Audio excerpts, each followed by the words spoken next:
Hello, everyone, and welcome back to Nightmare Narratives. I can picture some of you already in bed, maybe some of you just getting home from work. Wherever you are, whatever time it is, I'm glad you're here. If this helps you relax or sleep, please like and subscribe. It means a lot. Now let's get you comfortable, and I'll tell you tonight's story.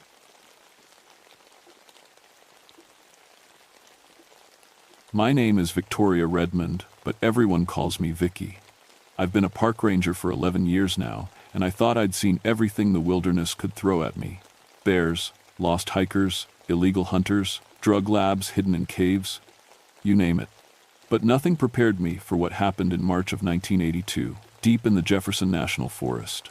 I'm not like most rangers. Before I put on this uniform, I was an anthropologist. I studied people, how they lived, what they believed, why they settled where they did. That background is why they assigned me to protect the archaeological sites scattered throughout Wise County. These aren't just old camping spots. They're the remains of settlements built by a people called the Melungeons. The Melungeons were a mystery. Mixed-race families who appeared in these mountains centuries ago, speaking broken English and claiming to be Portuguese. Nobody knew where they really came from. Some folks said they were descendants of shipwrecked sailors. Others whispered darker things, that they weren't quite human, that they could change their shape like animals. But I knew better.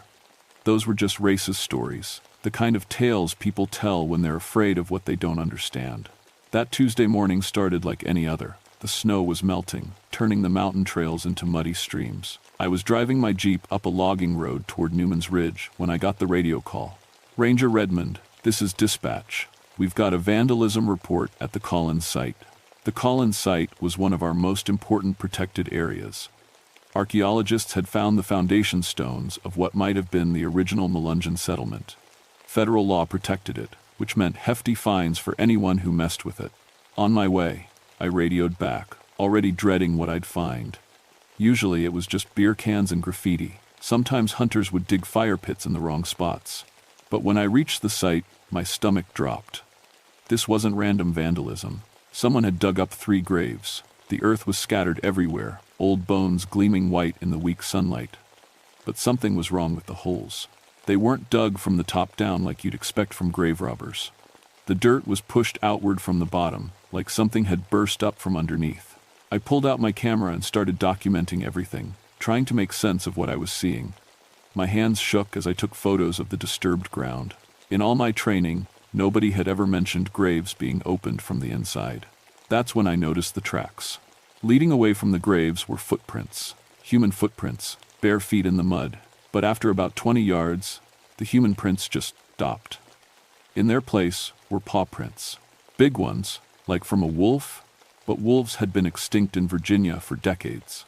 I followed the animal tracks for another 50 feet before they vanished entirely at the edge of a rocky outcrop. Whatever had made them had simply disappeared.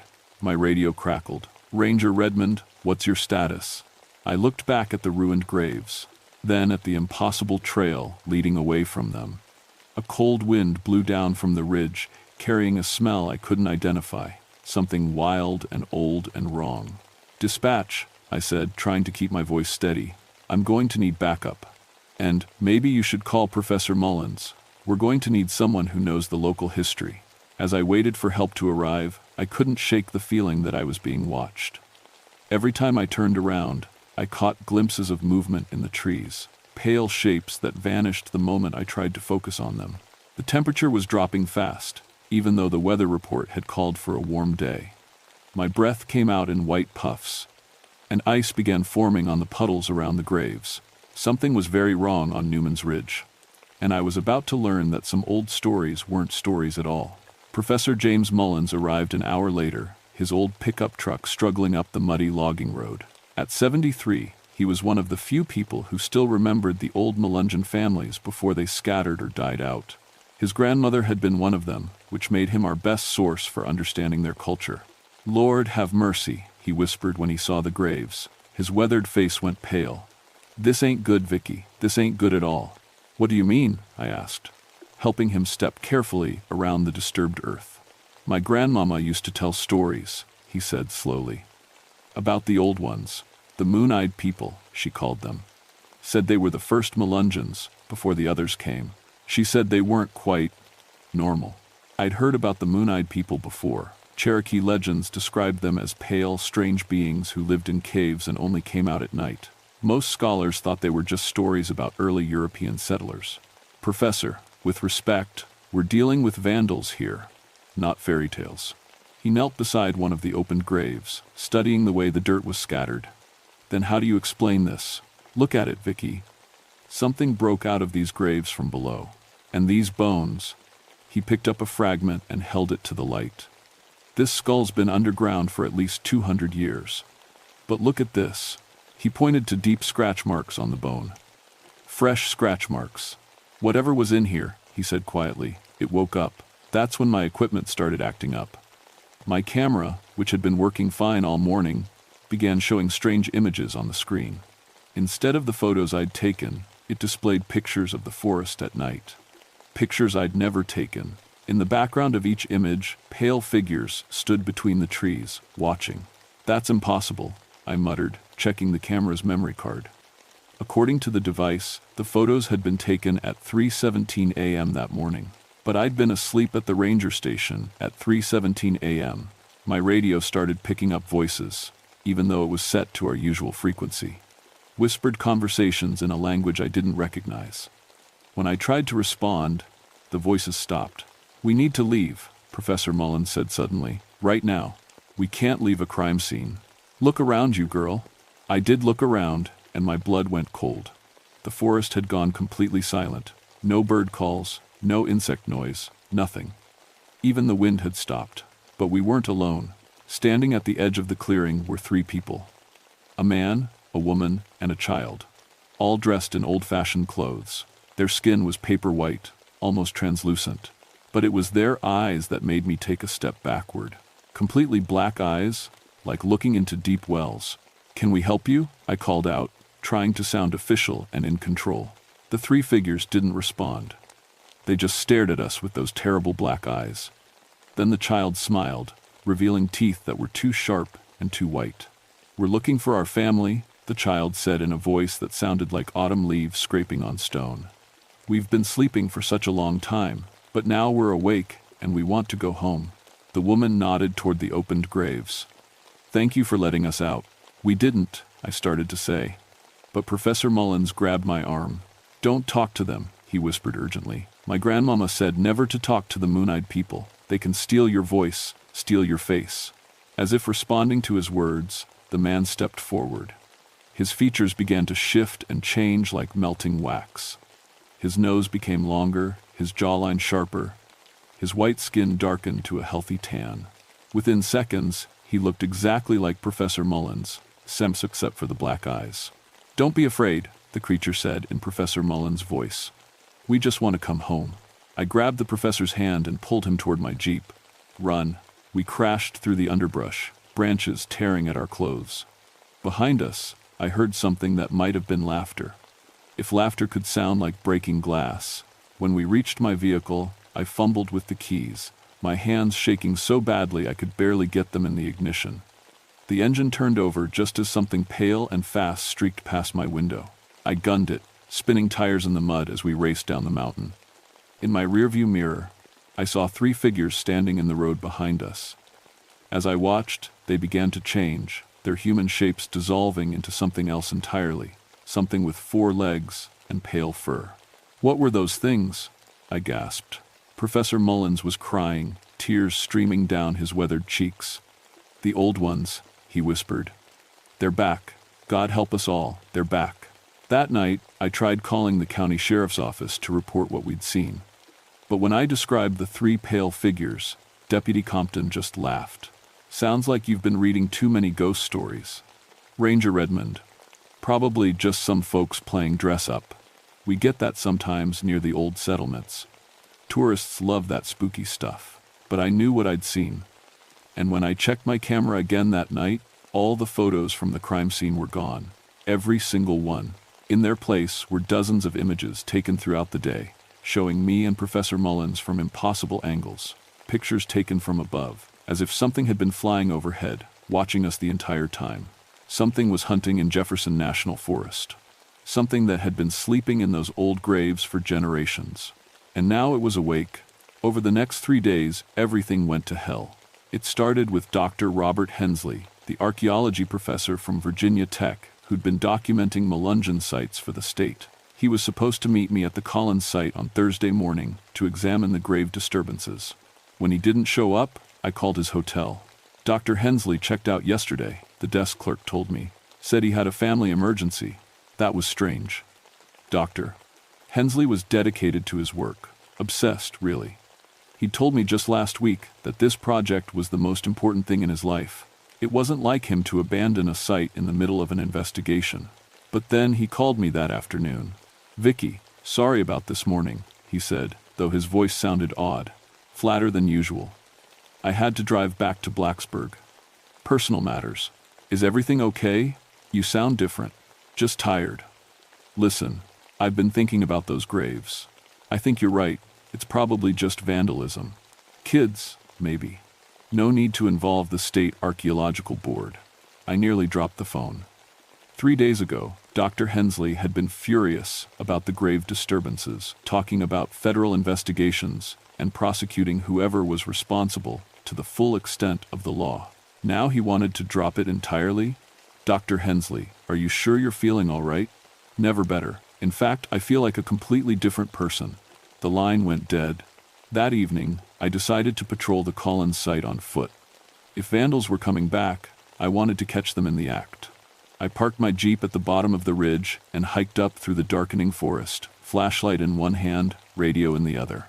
The site looked peaceful in the moonlight. Someone had filled in the opened graves and placed wildflowers on the fresh earth. At first, I felt relieved. Maybe the whole thing really was just vandalism, and whoever had done it felt guilty enough to make things right. Then I noticed the caves. Newman's Ridge was honeycombed with limestone caves, most of them unexplored. But tonight, warm yellow light was flickering from inside the largest cave mouth, about 50 yards from the burial ground. I should have called for backup, should have retreated and returned with the sheriff's department.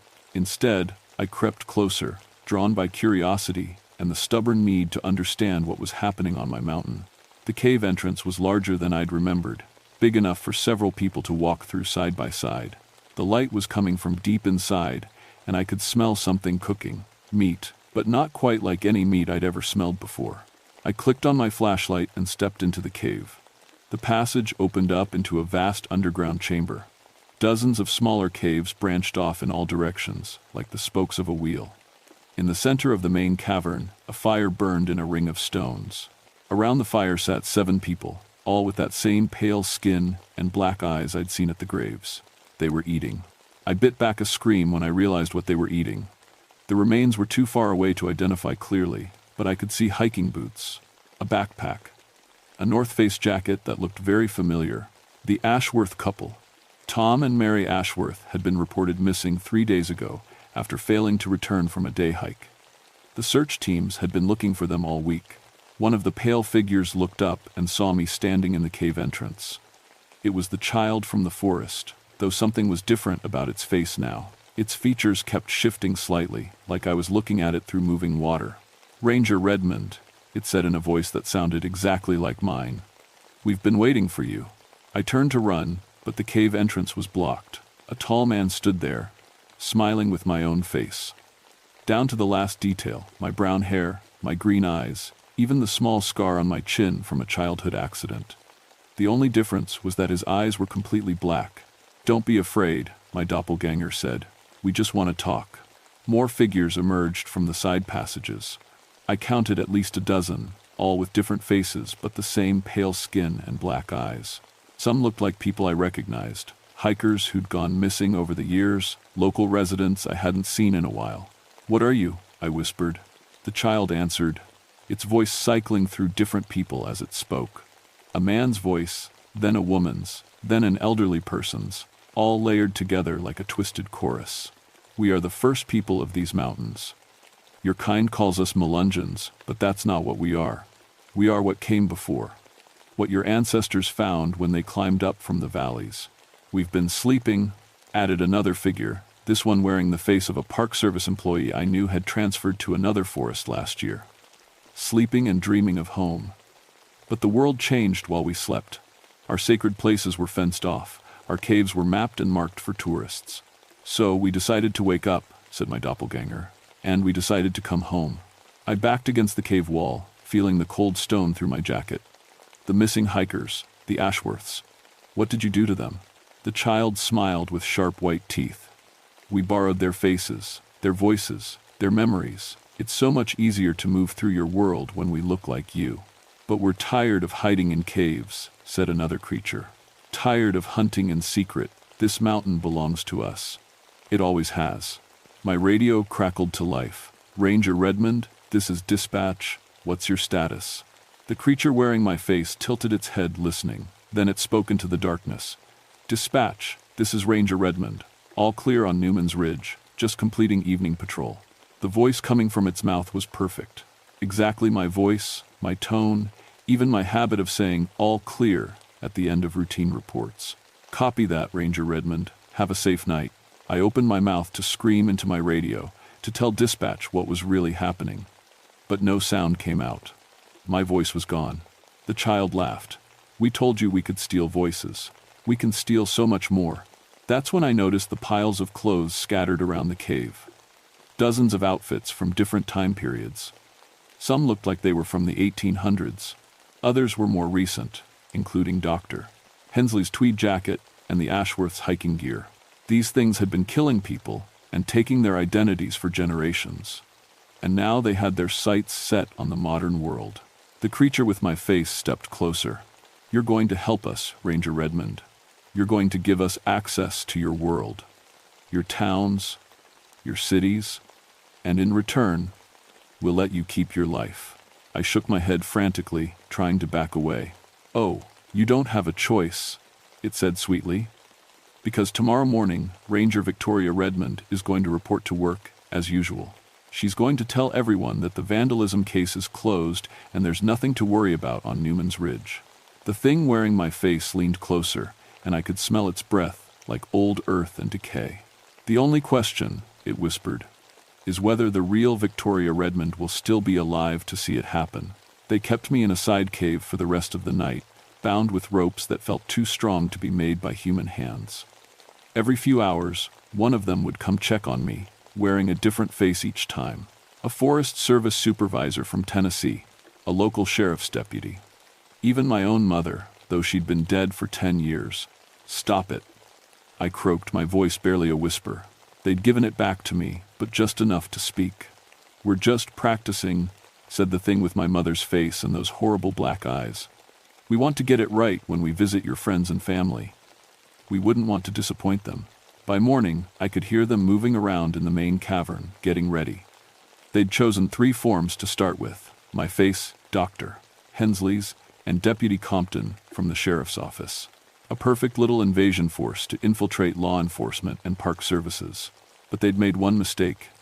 In all their talk about stealing faces and voices, they'd revealed something important. They were bound to this place. This mountain, these caves. That's why they'd stayed hidden for so long. They couldn't leave Newman's Ridge for more than a few days at a time, or they'd start to weaken and fade. They needed the mountain, which meant I might have a chance. Around noon, I heard footsteps coming down the passage. Real footsteps, not the too quiet movement of the creatures. Human voices calling my name. Vicky, Ranger Redmond, are you in there? It was a search team. Someone had noticed I hadn't checked in, and they'd come looking. But how could I tell which ones were real and which ones were the creatures in disguise? In here, I called, hoping my voice would carry. I'm trapped in the back cave. The footsteps got closer, and I heard familiar voices. Deputy Compton, Ranger Martinez from the Clinch District, Dr. Hensley. But wait, Dr. Hensley was supposed to be back in Blacksburg, and I'd seen the creatures wearing Deputy Compton's face just hours ago. Vicky, thank God, said Dr. Hensley as he appeared at the cave mouth. We've been looking for you all night. Except his eyes weren't quite right. They were brown instead of blue, and they reflected the flashlight beam like an animal's. The ropes are really tight, I said carefully. I think you'll need a knife to cut them. Of course, Dr. Hensley said, pulling out a hunting knife. But he held it wrong, like he'd never used one before. The real Dr. Hensley was left-handed. This thing was using its right hand. Actually, I said. Maybe Deputy Compton should do it.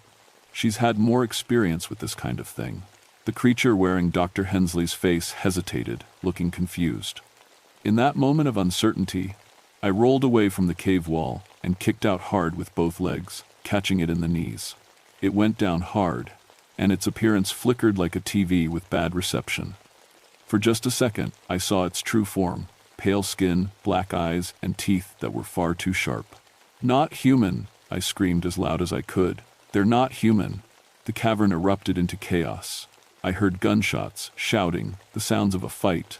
But I was still tied up, still helpless in the dark side passage. That's when Professor Mullins appeared. "Easy now," he said, cutting my ropes with a proper knife held in the proper hand. "Let's get you out of here." "How do I know you're real?" I asked, even as he helped me stand. He smiled sadly. "Because I brought this." He held up a small iron cross, the kind the old Melungeon families used to wear. The moment it came near me, I heard screaming from the main cavern. High, inhuman screaming that made my teeth ache. "Iron," he explained. "Grandmama said it was the only thing that could hurt them. They can't touch it, can't abide it." We made our way through the cave system, following the sounds of gunfire and shouting. In the main cavern, I saw a scene from a nightmare. 3 real people, Deputy Compton, Ranger Martinez, and a state trooper I didn't recognize, were backed against the cave wall, firing at a pack of creatures that kept shifting between human and animal forms. Professor Mullins pulled out more iron objects: old railroad spikes, a horseshoe, even some iron nails. "Here," he said, pressing them into my hands. "Touch them with these." The creatures couldn't maintain their human shapes when the iron got close. They shifted and flowed like liquid, revealing their true forms: pale, elongated figures with too long limbs and faces that weren't quite right. Ancient things that had been pretending to be human for so long they'd almost forgotten what they really were. "You can't stop us," hissed the one that had been wearing my face. "We've been here for centuries. This mountain is ours." "Maybe," I said, holding up the iron cross Professor Mullins had given me. "But you're not the only ones with a claim." I thought about everything I'd learned, everything Professor Mullins had told me about his grandmother's stories. The Melungeons hadn't just been victims of these creatures. Some of them had been allies, partners. They'd lived in peace for generations, sharing the mountain. "Your ancestors made a deal," I said, hoping I was right. "They agreed to share this place, to protect it together." The creature's black eyes narrowed. "The old agreements are broken. The sacred places have been violated." "Not by me," I said. "I've spent 11 years protecting this mountain, keeping people away from your burial grounds, preserving your history." For a long moment, we stared at each other across the cave. The gunfire had stopped. Even the air seemed to hold its breath. "What do you propose?" the creature asked finally. "A new agreement. You stay in the deep places, the wild places where tourists don't go. I'll expand the protected areas, keep people away from your sacred sites, and you stop killing hikers. And if someone violates the sacred places again?" I thought about the open graves, the federal protection laws, the power I had as a park ranger to close areas to the public. "Then you tell me, and I'll stop them, legally, without anyone having to die." The creature wearing my face tilted its head, considering. Around the cave, the others waited for its decision. "You would do this? Become the guardian between our worlds?" "It's what I've been doing all along," I said. "I just didn't know it." The creature nodded slowly. "Very well. But if you fail, if the sacred places are violated again, the old ways return. And we will take our mountain back." "Understood." One by one, the creatures faded back into the shadows of the cave. But just before the last one disappeared, it turned back to me. "The iron burns," it said, "but respect, respect we remember." The official report listed everything as a case of severe hypothermia and hallucinations brought on by carbon monoxide exposure from inadequate cave ventilation.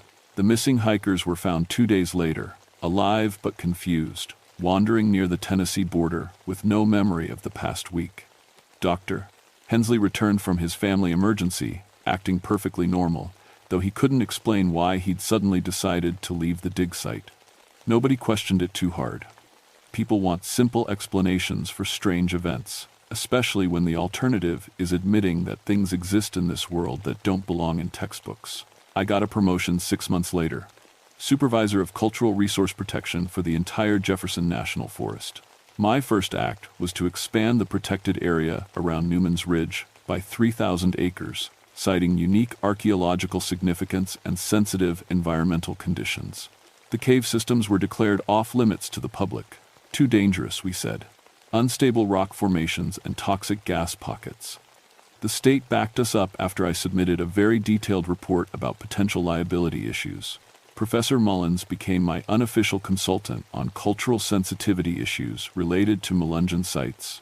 We meet once a month to discuss preservation strategies and review any unusual reports from the deep wilderness. He never mentions his grandmother's stories, and I never mention what we saw in that cave. But sometimes, when we're walking the old trails, he'll point to a spot and say, "Best to keep folks away from that area." Just in case. The agreement has held for 3 years now. There have been a few incidents, hikers who claimed to see pale figures in the woods, campers who reported strange voices in the night, but no one's gone missing. No more opened graves. No more impossible tracks in the mud. I still patrol Newman's Ridge twice a week. Officially, I'm checking for signs of illegal camping or poaching. Unofficially, I'm maintaining a peace treaty between two worlds that were never meant to touch. Last Tuesday, I found something new at the Collins site. Not vandalism this time. The opposite. Someone had repaired the old stone foundations, restacking them with precision that would make a master mason jealous. Fresh wildflowers had been placed on every grave marker, arranged in patterns that meant something to someone who remembered the old ways. At the center of the restored site, carved into a flat piece of limestone, was a single word in a language I didn't recognize. But somehow I knew what it meant. Respect. I left my own offering that day. A small iron horseshoe, placed carefully at the base of the largest headstone. Not as a threat, but as a reminder. A symbol of the balance we've built between the world of daylight and forms and the older, darker world that sleeps beneath. When I came back the next week, the horseshoe was gone. In its place was a single white feather, perfectly clean despite lying on the forest floor for 7 days. The agreement continues. The mountain keeps its secrets, and I keep mine. But sometimes, on very quiet nights, when the moon is dark and the forest holds its breath, I hear them moving through the wilderness. Not hunting now, just existing, reclaiming the wild places where they belong, staying away from the places where they don't. And I sleep better knowing that some old promises, even broken ones, can be remade. Even if the world never knows how close it came to something that would have changed everything forever. The creatures of Newman's Ridge are still there, waiting in their caves and hidden valleys. But now they wait with permission, in a place set aside for things that don't quite fit into the modern world. My job is to make sure it stays that way. And God help me, I think I'm getting good at it.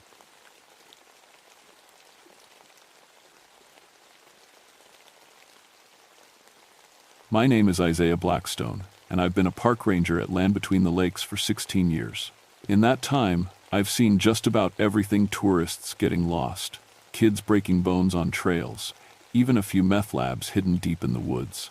But I've never seen anything I couldn't explain with common sense and a little bit of science. That's why I didn't believe Margaret Bell Howard when she first came to me about the problems at the Bell homestead. It was early September 1987, one of those humid Tennessee evenings where the air feels thick enough to drink. I was finishing up paperwork in my office when Margaret knocked on my door. She looked terrible, dark circles under her eyes, hands shaking as she held her coffee cup. "Isaiah, we need to shut down the homestead demonstrations," she said, without even saying hello first. Margaret had worked as a historical interpreter at the replica Bell family farm for 8 years. She was good at her job, really good. Visitors loved her presentations about frontier life in the 1800s. She even claimed to be a distant relative of the actual Bell family, though I'd never checked if that was true. "What's the problem?" I asked, gesturing for her to sit down. "The attacks," she said quietly. "They're getting worse." I sighed. Here we go again. The Bell Witch legend was famous around these parts. Back in 1817, the Bell family claimed an evil spirit terrorized them for years, throwing things, attacking people, even supposedly killing the family patriarch, John Bell. Tourists ate that stuff up. We'd built the replica homestead partly because of the legend's popularity. But I didn't believe in ghosts. Never had. Margaret, We've talked about this, I said gently. There's no such thing as noob. I'm not crazy. She slammed her cup down, coffee slopping over the side. Yesterday, during the afternoon demonstration, something invisible grabbed Jenny Morrison's throat, right in front of 20 visitors. She couldn't breathe, Isaiah. We had to call an ambulance. Jenny was another interpreter, young woman just out of college. I'd heard she'd had some kind of panic attack during a presentation, but this was the first I'd heard about any grabbing. The doctor said it was an asthma attack, I said. Jenny doesn't have asthma. And look at this. Margaret pulled down the collar of her dress. Dark bruises circled her neck like fingers. This happened 2 nights ago when I was closing up the cabin. I was alone, Isaiah, completely alone. And something choked me until I passed out. I stared at those bruises. They did look like finger marks. But there had to be a logical explanation. Have you reported this to the police? I asked. And tell them what? A ghost attacked me? She laughed bitterly. They'd think I was insane, just like you do. I don't think you're insane.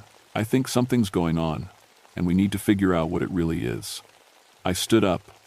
I'll come out to the homestead tomorrow and take a look around.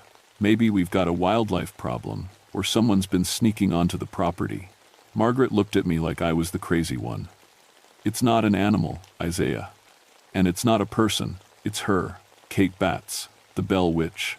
She's back. After Margaret left, I sat in my office and tried to make sense of things. I'd grown up in Tennessee, heard the Bell Witch stories my whole life. My grandmother used to swear they were true, said her grandmother had known people who knew the Bell family. But I'd learned long ago that family stories got twisted and exaggerated over time. The Bell Witch was just frontier hysteria, I'd always figured. Maybe food poisoning from bad grain, or some kind of mass delusion brought on by stress and religious fervor. People back then didn't understand mental illness or neurological problems. They blamed everything on spirits and demons. But those bruises on Margaret's neck were real. I decided to spend the next day at the homestead, watching the demonstrations and checking the buildings for any signs of intruders or structural problems. There had to be a rational explanation. I just had to find it. The next morning, I drove out to the demonstration farm area before sunrise. The Bell homestead sat in a small clearing surrounded by dense oak and hickory forest. We'd built it to look exactly like the original, a log cabin with a dog trot design, a separate kitchen building, a barn, and a small garden. Everything was historically accurate, down to the wooden pegs holding the logs together. It should have felt peaceful in the early morning light. Instead, it felt wrong somehow. The birds weren't singing. The air felt too still, too heavy. I told myself I was just being influenced by Margaret's fears. I spent the morning checking every building. The cabin was solid, no signs of break-ins or damage. The kitchen building was fine. The barn looked good, nothing out of place. Around noon, Margaret and the other interpreters arrived to prepare for the afternoon demonstration. Jenny Morrison was with them, though she still looked pale and shaky. "How are you feeling?" I asked her. "Better," she said, but she wouldn't meet my eyes. "It was just an asthma attack. The doctor gave me an inhaler." "Jenny doesn't want to talk about what really happened," Margaret said sharply. "None of them do. They're all scared." The afternoon demonstration started at 2 o'clock. About 30 visitors gathered in the cabin while Margaret explained how frontier families lived in the early 1800s. She showed them the fireplace where all the cooking happened, the simple furniture, the rope bed in the corner. Everything was going fine until she started talking about the Bell family specifically. In 1817, John Bell and his family lived on a farm much like this one, just a few miles from here, Margaret said. They were good Christian people, respected in their community. But that year, something evil came into their lives. It started small, strange noises in the walls, objects moving by themselves. John Bell thought it was just rats at first. The temperature in the cabin dropped suddenly. I could see my breath. Several visitors noticed too, looking around confused. It was 90 degrees outside. Then the attacks began. Margaret continued. Her voice had changed slightly, becoming more formal. The entity, Kate Batts, they called her. She could speak. She tormented the family day and night. She pulled the children's hair, slapped their faces, threw furniture across rooms. A ceramic bowl on the table suddenly flew across the room and smashed against the wall. Visitors screamed. Jenny Morrison grabbed Margaret's arm, her face white with fear. "Everyone stay calm," I said loudly, moving toward the front. "Old buildings settle. That bowl probably wasn't secured properly." Another bowl flew off the table, then a wooden spoon. Then an iron pot that must have weighed 10 pounds sailed through the air and crashed into the fireplace. People were running for the door now, pushing and shoving to get out. I didn't blame them. When the cabin finally emptied, only Margaret, Jenny, and I remained. Everything had gone still again. The temperature was normal. "Still think it's rats?" Margaret asked quietly. I didn't answer. I couldn't. I cleared the homestead of visitors and closed it down for the rest of the day. Margaret and the other interpreters went home, but I stayed. I needed to understand what was happening. By 6 o'clock, I was alone at the homestead. The sun was setting, painting the clearing in shades of red and gold. I sat on the cabin's front porch with a notebook, trying to document everything I'd seen. Flying objects, sudden temperature drops. These were classic poltergeist phenomena, according to the paranormal books I'd skimmed in the past. But I didn't believe in poltergeists. There had to be another explanation. Maybe someone had rigged the cabin with hidden wires or mechanisms. Maybe this was an elaborate prank by someone who didn't like the historical demonstrations.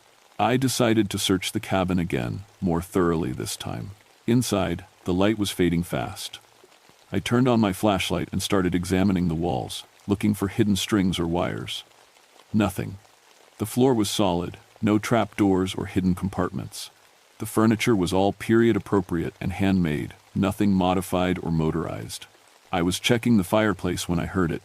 A woman's voice, singing softly, coming from the kitchen building outside. I froze, listening. The song was old-fashioned, the melody unfamiliar. The words were unclear, but the voice was definitely female. "Margaret," I called out, "is that you?" The singing stopped. I walked out of the cabin and across the dog trot toward the kitchen building. The door was closed. I'd locked it myself earlier. "Hello?" I pushed the door open. The kitchen was empty. But the smell hit me immediately, fresh baked bread and wood smoke, strong and real. My mouth started watering, but there was no fire in the hearth, no bread anywhere. The kitchen was cold and dark. I swept my flashlight around the room. Everything looked normal. Cooking utensils hung on the walls. A butter churn sat in the corner. A work table dominated the center of the space. Then I saw it.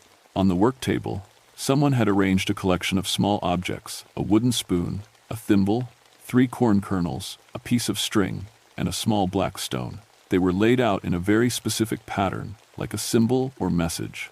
I definitely hadn't seen this arrangement earlier. "Who's here?" I called out. My voice sounded weak, uncertain. The temperature dropped again. My breath fogged in the flashlight beam. And then she spoke. "You don't believe." The voice came from everywhere and nowhere, echoing strangely in the small building. It sounded old, the accent strange. "You mock me with your doubt." My hands were shaking so badly, I almost dropped the flashlight. "Who are you? Show yourself." Something moved in the shadows beyond my light. A shape, darker than the surrounding darkness. Tall, female. "I am Kate Batts," the voice said. "And you are trespassing." The door slammed shut behind me. The latch clicked into place. I ran to it, yanked on the handle, locked, from the outside. "Let me out," I said, trying to keep my voice steady. "You tell my story wrong," the voice said. The shadow shape moved closer. "You make entertainment from my suffering. You profit from my rage. I don't understand. John Bell stole my land. He cheated me, called me witch, turned the community against me, and when I cursed him, they said I was evil. They remembered him as the victim." The voice was rising, filling with anger. "But I was the one wronged. I was the one destroyed." The objects on the work table began to vibrate. Then they lifted into the air, spinning slowly. "I'm sorry," I stammered. "I didn't know. I'll fix it. We'll tell the real story." "Liar." The objects flew at me. I threw my arms up, feeling them strike my head, my shoulders, my chest. The black stone hit my forehead hard enough to make me see stars. I stumbled backward, tripped over the butter churn, and fell hard. My flashlight rolled away, its beam cutting crazy angles through the darkness. The shadow shape loomed over me now. I could almost see features: a face twisted with rage, eyes that burned like hot coals. "Tell them the truth," the voice hissed. Tell them Kate Batts was wronged. Tell them she has returned to claim what was stolen, or I will teach you what suffering truly means. Something grabbed my throat, invisible fingers, impossibly strong, cutting off my air. I clawed at my neck, but there was nothing there to fight, just pressure, crushing pressure. My vision started to go dark. I couldn't breathe, couldn't think, and then, suddenly, she released me. I gasped and coughed, sucking in air. When I looked up, the shadow was gone. The door stood open. My flashlight lay on the floor, beam pointing at the work table. The objects were arranged again, but this time they formed clear letters, truth. I got out of that kitchen as fast as I could and didn't stop running until I reached my truck. My hands shook so badly it took 3 tries to get the key in the ignition. As I drove away, I looked in the rearview mirror. A woman stood in front of the cabin, watching me go. She wore a long dress from the early 1800s. Her face was pale as bone. When I blinked, she was gone. I didn't go home. Instead, I drove straight to the public library in Murray, Kentucky, arriving just before it closed. The librarian gave me strange looks. I probably looked wild-eyed and crazy, but she helped me find the historical archives. I spent 3 hours reading everything I could find about Kate Batts and the Bell family. The real story was nothing like the legend we told at the homestead. Kate Batts had been a local landowner, a widow trying to manage her farm alone. John Bell, a respected church elder, had purchased some of her land in 1817, but according to several historical accounts, the sale had been disputed. Kate claimed Bell had cheated her, using his influence in the community to force an unfair price. When she protested, Bell started rumors that she was a witch. In those days, that was a dangerous accusation. Kate was ostracized, threatened, eventually driven from the area. The Bell witch hauntings began shortly after Kate left town. The family claimed an evil spirit was attacking them, throwing objects, speaking in voices, causing illnesses. John Bell died in 1820, supposedly killed by the witch's poison. But I found something else in the archives, a death record. Kate Batts had died in 1821, just a year after John Bell. The cause of death was listed as melancholy and decline. She died alone, penniless, broken by what Bell had done to her. Our historical demonstrations portrayed John Bell as an innocent victim of an evil witch. We never mentioned the land dispute or Kate's accusations. We'd been telling the story from the Bell family's perspective, making Kate Batts into a monster. No wonder she was angry. I finally understood what she'd meant about profit from her suffering. We were literally making money off tourists by portraying her as evil when the real evil might have been done to her. The library closed at 9. I sat in my truck in the parking lot, trying to decide what to do. I could go to my supervisor, tell him everything. He'd probably think I'd lost my mind. Or I could go back to the homestead and try to make this right. I looked at my reflection in the rearview mirror. A dark bruise was forming on my forehead where the stone had hit me. My neck showed the marks of invisible fingers. Margaret had tried to warn me. I hadn't listened. How many other people might get hurt if I didn't fix this? I started the truck and headed back toward the homestead. It was fully dark now, storm clouds gathering, lightning flickered on the horizon. When I pulled into the clearing, the cabin was dark. But I could see a faint light glowing in the windows. Candlelight, maybe. I grabbed my flashlight and got out of the truck. Thunder rumbled in the distance. Kate, I called out. Kate Batts, I know the truth now. I want to help. The cabin door creaked open by itself. Taking a deep breath, I walked inside. The cabin was lit by candles that hadn't been there before. They sat on the table, the mantel, the window sills, at least 20 of them, flames dancing in a breeze I couldn't feel. In the center of the room stood the shadow woman. She was more solid now, more real. I could see her face clearly, sharp features, hard eyes, a mouth set in a bitter line. She wore a simple dress, faded and worn. Her hair was pulled back severely. "You came back," she said. Her voice still had that strange echo, but it was quieter now, almost sad. "I read about what happened," I said. "About John Bell and the land. You were wronged." "Wronged?" She laughed bitterly. Such a small word for such great harm. "He destroyed me. And then he made himself the victim of his own guilt. I want to change how we tell the story," I said. "We'll include your side.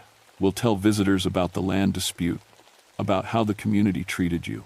Words. She moved closer. I forced myself not to back away. Pretty words won't undo what was done. They won't give me back my land, my reputation, my life. No, I agreed. But it's something. It's acknowledgement, it's truth. She studied me for a long moment. You still fear me? Yes. Good, you should. She raised one hand, and the candles flared brighter. I have grown strong in my rage, Isaiah Blackstone. I have learned to touch this world in ways the living cannot imagine. I can do more than throw objects and squeeze throats. As if to demonstrate, she gestured toward the fireplace. The dead ashes suddenly blazed to life, flames roaring up the chimney. The heat hit my face like a physical blow. I can make them see, she said. I can make them experience what I experienced. Make who see. Those who come here seeking entertainment from my suffering. I can show them exactly what John Bell did to me. Let them feel what I felt. Before I could respond, we both heard it, a car engine, getting closer. I looked out the window. Headlights were coming up the access road. At this hour, it could only be other park staff. Maybe someone had noticed my truck and come to check on me. Kate, please, I said. Don't hurt anyone else. Let me handle this. But she was already fading, becoming shadow again. Watch, she whispered. Watch what I can do. The car pulled into the clearing. I recognized it, a park maintenance truck. Carl Davidson, one of our older workers, got out.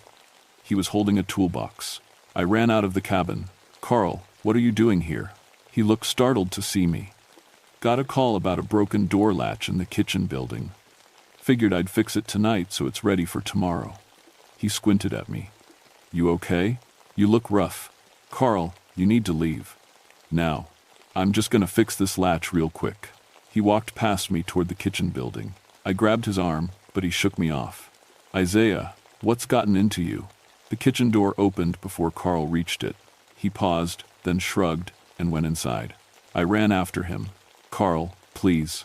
The door slammed in my face. I heard the latch click. Locked again. Carl! I pounded on the door. Carl, get out of there. Inside, I heard him grunt in surprise. Then he started screaming. I threw my shoulder against the door. It didn't budge. Carl. His screams were horrible, pain and terror mixed together. I could hear him thrashing around, knocking things over. And I could hear her voice, cold and cruel. You think you can fix what is broken? Let me show you what cannot be fixed. The screaming stopped suddenly. I heard a heavy thud, like a body hitting the floor. Then silence. Kate, I yelled. Kate, open this door. He didn't do anything to you. The door swung open so fast I almost fell inside. Carl Davidson lay on the floor, eyes wide and staring. His face was blue, lips purple. His hands clutched at his throat. I dropped to my knees beside him, checking for a pulse. Nothing. His skin was already cold. Oh God, no. I started CPR, knowing it was useless. He was dead. She'd killed him. He could not breathe, Kate's voice said behind me. Just as I could not breathe under the weight of their accusations. Just as I suffocated under their scorn and hatred. I spun around. She stood in the corner, fully visible now, real as any living person. You murdered him. I showed him truth. She tilted her head. Do you still want to help me, Isaiah Blackstone? Or are you beginning to understand that some wrongs cannot be righted with words?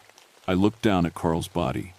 He had a wife, grandkids. He'd been planning to retire next year. This isn't justice, I said. This is revenge. Is there a difference? She moved closer. John Bell stole from me. I took from him. The people of Adams Station destroyed me. I destroy them in return. Is that not balance? It's murder. And what was done to me? Her voice rose, the candles flickering. When they whispered behind their hands, when they turned away from me in the street, when they let me starve and die alone, what was that? It was wrong, I said. It was all wrong. But killing innocent people won't fix it. Innocent? She laughed. There are no innocent ones. Everyone who profits from that false story, everyone who tells the tale of poor John Bell and the evil witch, they are all complicit. They all deserve to know suffering. Thunder cracked overhead. Rain began hammering on the roof. How many? I asked. How many people are you going to kill? As many as it takes. She smiled. And it was terrible. Until they tear down these buildings. Until they forget the Bell family name. until no one remembers John Bell as anything but what he was: a thief and a liar.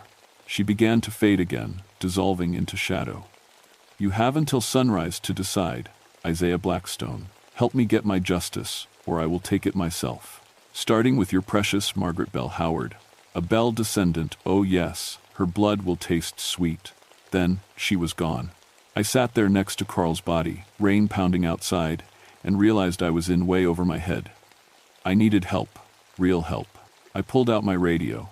The storm was causing static, but I managed to get through to park headquarters. This is Blackstone. I need police and an ambulance at the Bell homestead. We have a death. Carl Davidson, I paused, and I need you to get me a number for Dr. Charles Robertson at Vanderbilt University. He's a paranormal researcher. Tell him it's an emergency. The dispatcher tried to ask questions, but I cut her off. Just do it, please. I couldn't stay in that kitchen with Carl's body. I went back to the main cabin to wait. The candles were still burning, though Kate was nowhere to be seen. My radio crackled. The dispatcher gave me Robertson's number. I called from the cabin's landline, praying he'd answer at almost midnight. He picked up on the third ring. Hello? Dr. Robertson? My name is Isaiah Blackstone. I'm a park ranger at Land Between the Lakes, and I have a situation involving the Bell Witch property. A man just died, and I think we're dealing with an actual haunting. I need help. There was a pause. The Bell Witch site? I've wanted to investigate there for years, but I could never get permission. You have permission now, I said. How fast can you get here? Dr. Charles Robertson arrived at dawn, driving a van full of equipment. He was younger than I expected, maybe 40, with thick glasses and nervous energy. Behind him came the police and an ambulance. While the authorities dealt with Carl's body, Robertson set up his equipment around the homestead. EMF detectors, thermal cameras, audio recorders, technology I didn't fully understand. Margaret arrived just after 7, her face pale when she saw the ambulance. What happened? Carl Davidson is dead, I said quietly. The entity killed him. She's real, Margaret. Kate Batts is real, and she's furious. To my surprise, Margaret nodded. I know. She's been appearing to me in dreams, showing me memories. The land dispute, the accusations, everything John Bell did to her. Isaiah, our family was wrong. My ancestor was wrong. Robertson called us over to look at one of his monitors. I'm picking up massive electromagnetic fluctuations. Whatever's here, it's incredibly powerful. I've never seen readings like this. Can you get rid of it? I asked. He looked at me like I was crazy. Get rid of it? This is the most well-documented historical haunting in American history. This is a researcher's dream. It's a nightmare, I said. She's going to keep killing people unless we do something. We need to communicate with her, Robertson said, setting up a device. Establish dialogue, understand what she wants. I know what she wants, I said. Justice, recognition, revenge. As if summoned by her name, the temperature dropped. The equipment started going haywire, alarms beeping and lights flashing. Kate Batts materialized in the center of the cabin, more solid than ever. She looked almost alive now, except for her eyes. They burned with an inner fire that was definitely not human. Robertson stumbled backward, his face going white. Oh my God! She's real. Hello, Margaret Bell Howard, Kate said, ignoring Robertson. Descendant of thieves. You carry his blood. Margaret stood her ground, though I could see her shaking. I know what my family did to you. I'm sorry. We were wrong. Sorry. Kate laughed. Your great-great-grandfather took everything from me, and you say sorry? I can't change the past, Margaret said. But I can help change the future. We'll tell your story. The real story. We'll make sure everyone knows what was done to you. Words, Kate shrieked. Objects began flying around the cabin, dishes, tools, furniture. Robertson dove for cover. I am beyond words. Then what do you want? I yelled over the noise. What will make you stop? She turned to me, and for just a moment, I saw past the rage.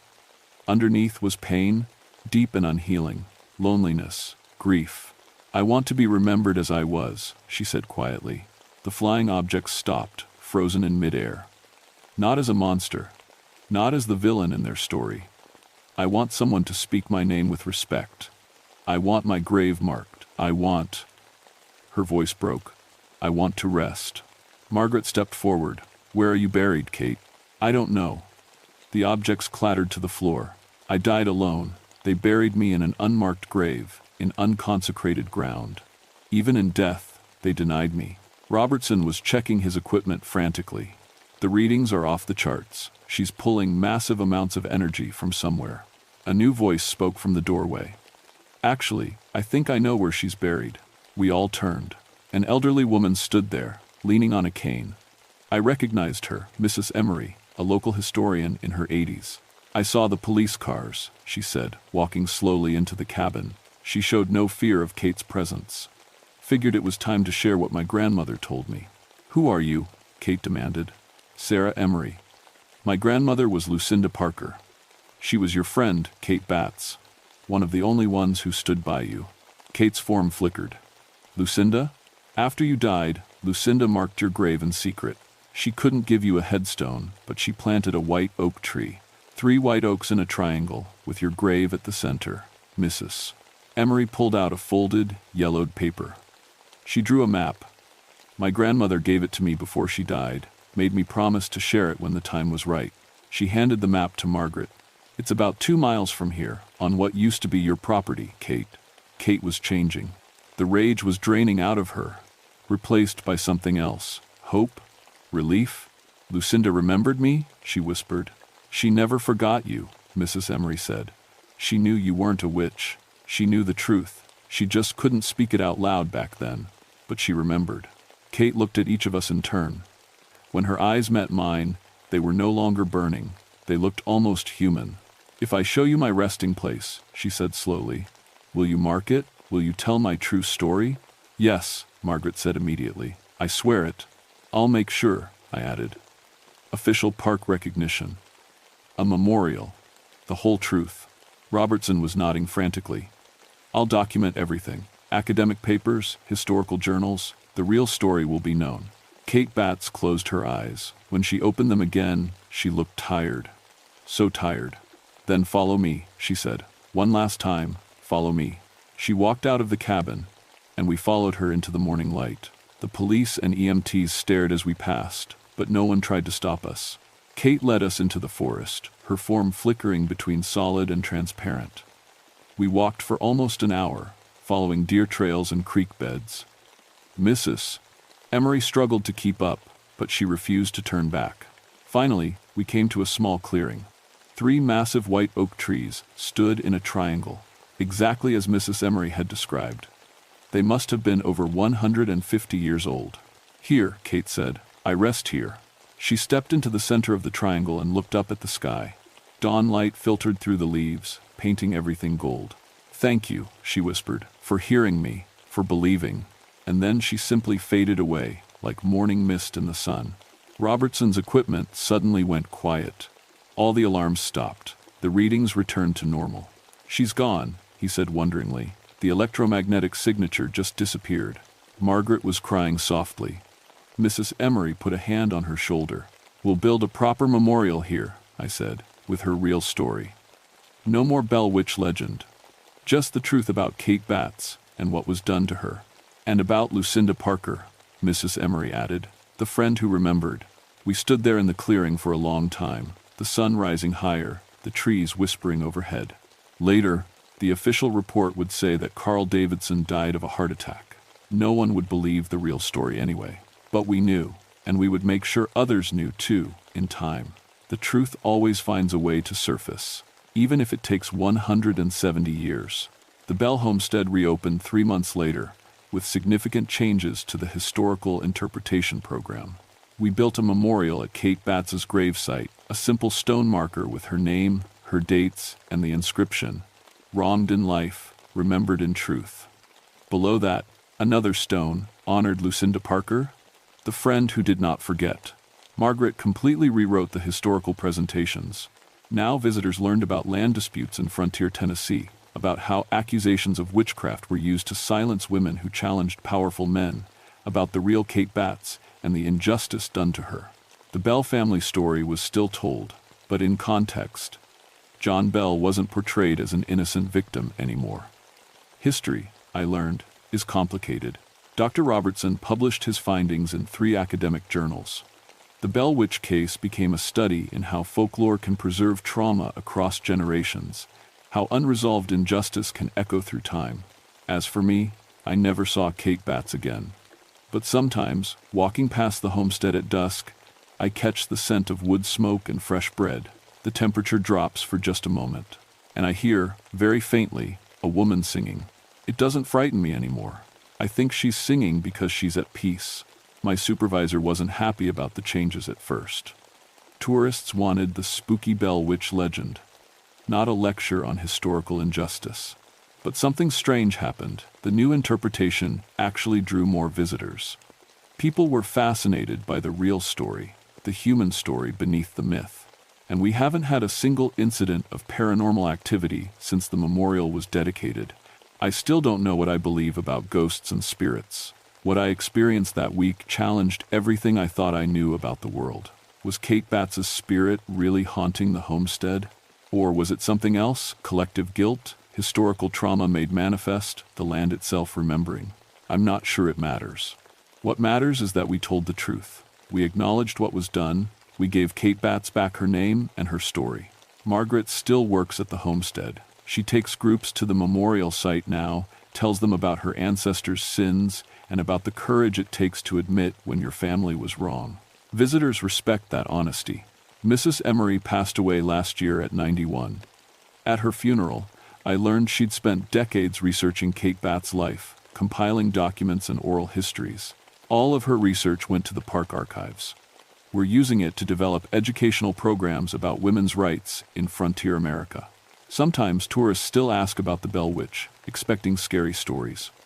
I tell them about a woman named Kate Batts who owned land and fought for what was hers.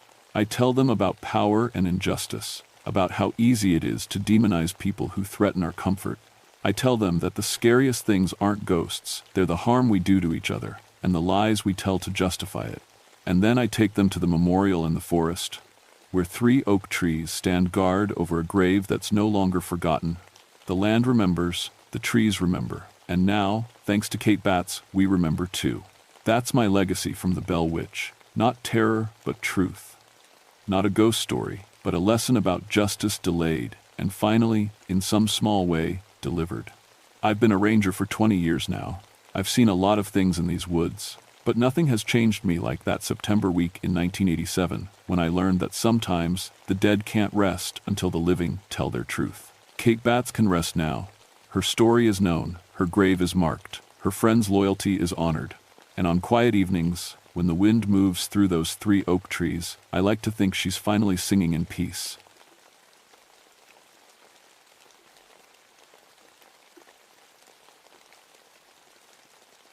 My name is Gabriel Thornfield, but everyone calls me Gabe.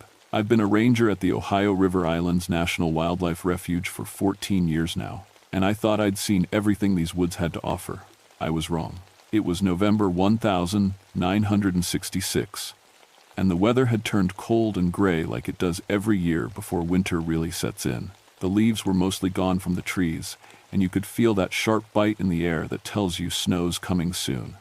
I was driving my patrol truck through the TNT area. That's what we call the old World War II munitions site, about 8 miles outside Point Pleasant. Most folks avoid the place. Can't say I blame them. The TNT area is full of old concrete bunkers where they used to make explosives for the war. After they shut it down, the government just left everything there. Bunkers, contaminated ponds, rusted fences. The whole place feels wrong, like the earth itself remembers what happened there. But it's part of my territory, and the migratory birds don't care about old history. They still use the ponds as rest stops on their way south. That morning, I was checking on the waterfowl counts when my radio crackled to life. "Gabe, you there?" It was Sheriff George Johnson from Point Pleasant. "I'm here, George. What's up?" "Got some folks reporting strange bird sightings out your way. They're saying it's bigger than anything they've ever seen. You notice anything unusual?" I pulled over next to one of the concrete bunkers and looked around. The place was quiet. Too quiet. Usually, you'd hear ducks or geese calling from the ponds, but there was nothing. Just the wind whistling through the empty bunker doorways. "Haven't seen anything yet," I told George. "But I'll keep my eyes open. These folks seem pretty shaken up." Linda Scarberry and her husband were driving through there last night. She says this thing was as big as a small plane, with red eyes that glowed like car headlights. I almost laughed, but something in George's voice stopped me. He'd been sheriff for 20 years. He didn't spook easy. Probably just a crane, I said. Sandhill cranes are pretty big birds. In the dark, with headlights reflecting off their eyes, could look pretty scary. Maybe, George said, but he didn't sound convinced. Just thought you should know. After I signed off, I sat there for a minute, looking out at the empty landscape. As a trained ornithologist, I knew every bird species in West Virginia. The biggest we had were turkey vultures with maybe a 6-foot wingspan. Sandhill cranes were rare around here, but they could reach 7 feet across, nothing bigger than that. I got out of the truck and walked toward the nearest pond. The ground was soft from recent rain, and that's when I saw them, tracks in the mud that made my blood run cold. They weren't bird tracks exactly. They were shaped more like a man's footprints, but huge, maybe 10 inches long. And they were deep, like whatever made them was incredibly heavy. But here's what really bothered me. Between some of the footprints, there were marks in the mud that looked like something had dragged across the ground, something with a span of more than 10 feet. I knelt down and took pictures with my camera, then measured the marks with my field ruler. The wingspan impressions were 12 feet across, edge to edge. That was impossible. No bird in North America was that big. I followed the trail around the pond. Every 20 feet or so, there were more of those massive prints, and always with the wing drag marks between them. It was like something enormous had been hopping along the shore, using its wings to balance or slow itself down. The trail led to one of the old bunkers. The concrete structure was about 30 feet long and 15 feet wide, with a dark entrance that disappeared into shadows. I'd been in these bunkers dozens of times over the years. They were just empty concrete rooms now, maybe some old rusted equipment left behind. But as I approached this one, I noticed something strange. Dead birds were scattered around the entrance, not just one or two, but dozens of them. Ducks, geese, even a few crows. They were arranged in a perfect circle around the bunker opening, like someone had placed them there on purpose. I pulled out my flashlight and examined the birds. They weren't torn apart or eaten, they just looked empty, like something had drained the life right out of them. Their eyes were open but dull, and their feathers had a strange gray tint to them. My hands were shaking a little as I picked up my electromagnetic field detector, part of my standard equipment for checking power line interference with bird migration patterns. The needle went crazy as soon as I turned it on, jumping all the way to the right side of the dial. There was some kind of massive electromagnetic disturbance coming from inside that bunker. I should have left right then, should have called it in and waited for backup. Instead, I clicked on my flashlight and stepped through the bunker entrance. The inside was just like all the others. Bare concrete walls, empty space, a musty smell of old decay. But the electromagnetic readings were off the charts, and there was something else. A low humming sound, so deep I felt it more than heard it. It seemed to be coming from the walls themselves. That's when I saw the scratches. 4 parallel gouges in the concrete wall, each one about 6 inches long and deep enough to leave white scars in the gray surface. Something with claws had been in here. Something strong enough to tear through solid concrete, like it was soft wood. I backed out of that bunker as fast as I could without actually running. But as I reached my truck, I felt like someone was watching me. I turned around and looked back at the bunkers, scanning the roof lines and the surrounding tree line. Nothing. But just for a second, I could have sworn I saw 2 red dots glowing in the shadows of a bunker doorway about 50 yards away. When I blinked and looked again, they were gone. I drove back to the ranger station with my mind racing. 14 years in these woods, and I'd never seen anything that couldn't be explained. Bears, wildcats, even the occasional escaped farm animal. But this was different. This felt like something that didn't belong in our world at all. 3 days passed before I went back to the TNT area. I spent those days checking my books, calling other wildlife refuges, even contacting the university to see if anyone had reported unusual bird sightings. Nothing. But the reports from local residents kept coming in. George Johnson called me twice more. Each time, he had new witnesses describing the same impossible thing. A creature the size of a small aircraft with glowing red eyes and wings that made no sound when it flew. They all said it moved unlike anything they'd ever seen, hovering in place or making sharp turns that would tear apart any normal bird. I was starting to think the whole town was losing its mind. On Thursday morning, I drove back out to check on the bird counts. The weather had turned worse, thick clouds and a cold wind that cut right through my jacket. As I approached the TNT area, I noticed something that made me pull over immediately. Every power line along the road was dead. Not just the lights, the lines themselves weren't humming with electricity anymore. I could always hear that low electrical buzz when I drove this route, but now there was nothing. I called the power company from my truck radio. "Yeah, we got reports of outages all around the TNT area," the dispatcher told me. "Started about midnight. Can't figure out what's causing it. Lines aren't broken, transformers look fine. It's like something's just sucking the power right out of them." When I reached the pond where I'd found the tracks, I saw that the dead birds were gone.